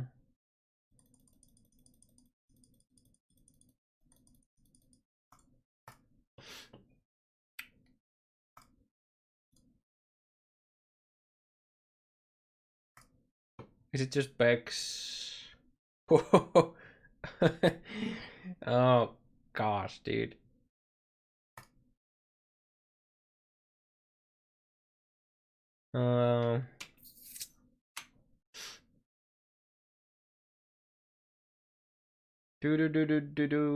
Do. Wait, what is this? Oh.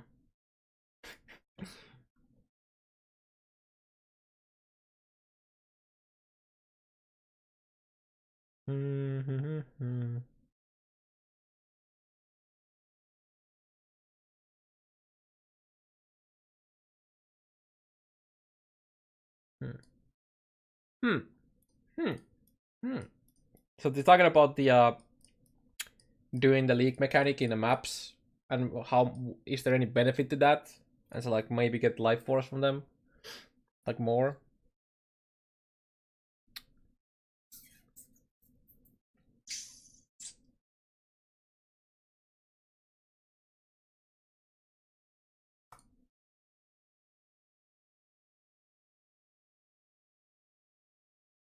Hmm.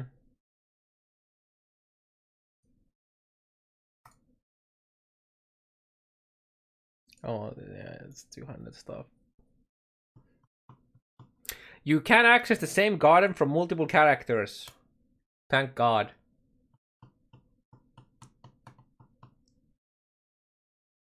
That is very good. No character specific stuff. Seeds can seeds you find dictate the kind of crafting that most will allow. So can't wait.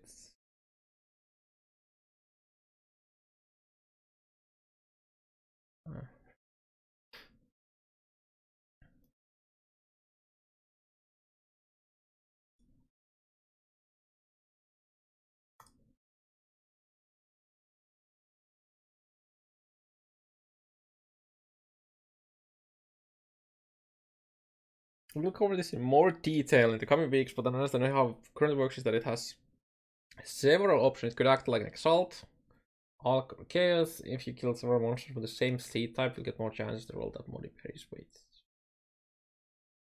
Okay.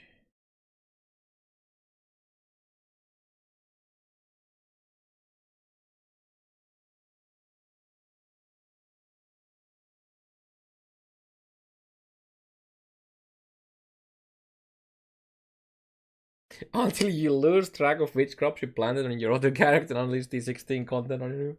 Yeah. I need to know what happens to Legion Jewels.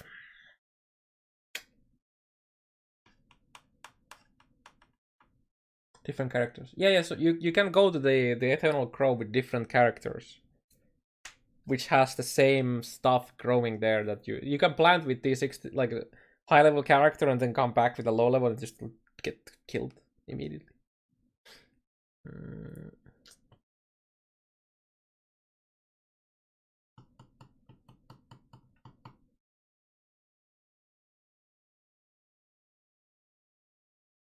Oh God. What did somebody bitch about?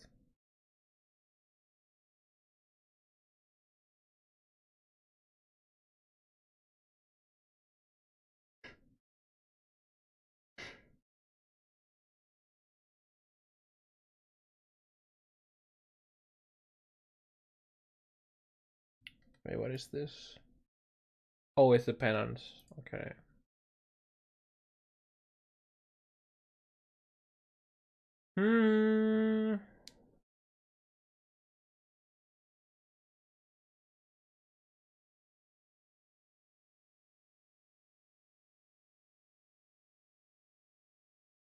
What is this about? Oh yeah, the Cluster Jewels.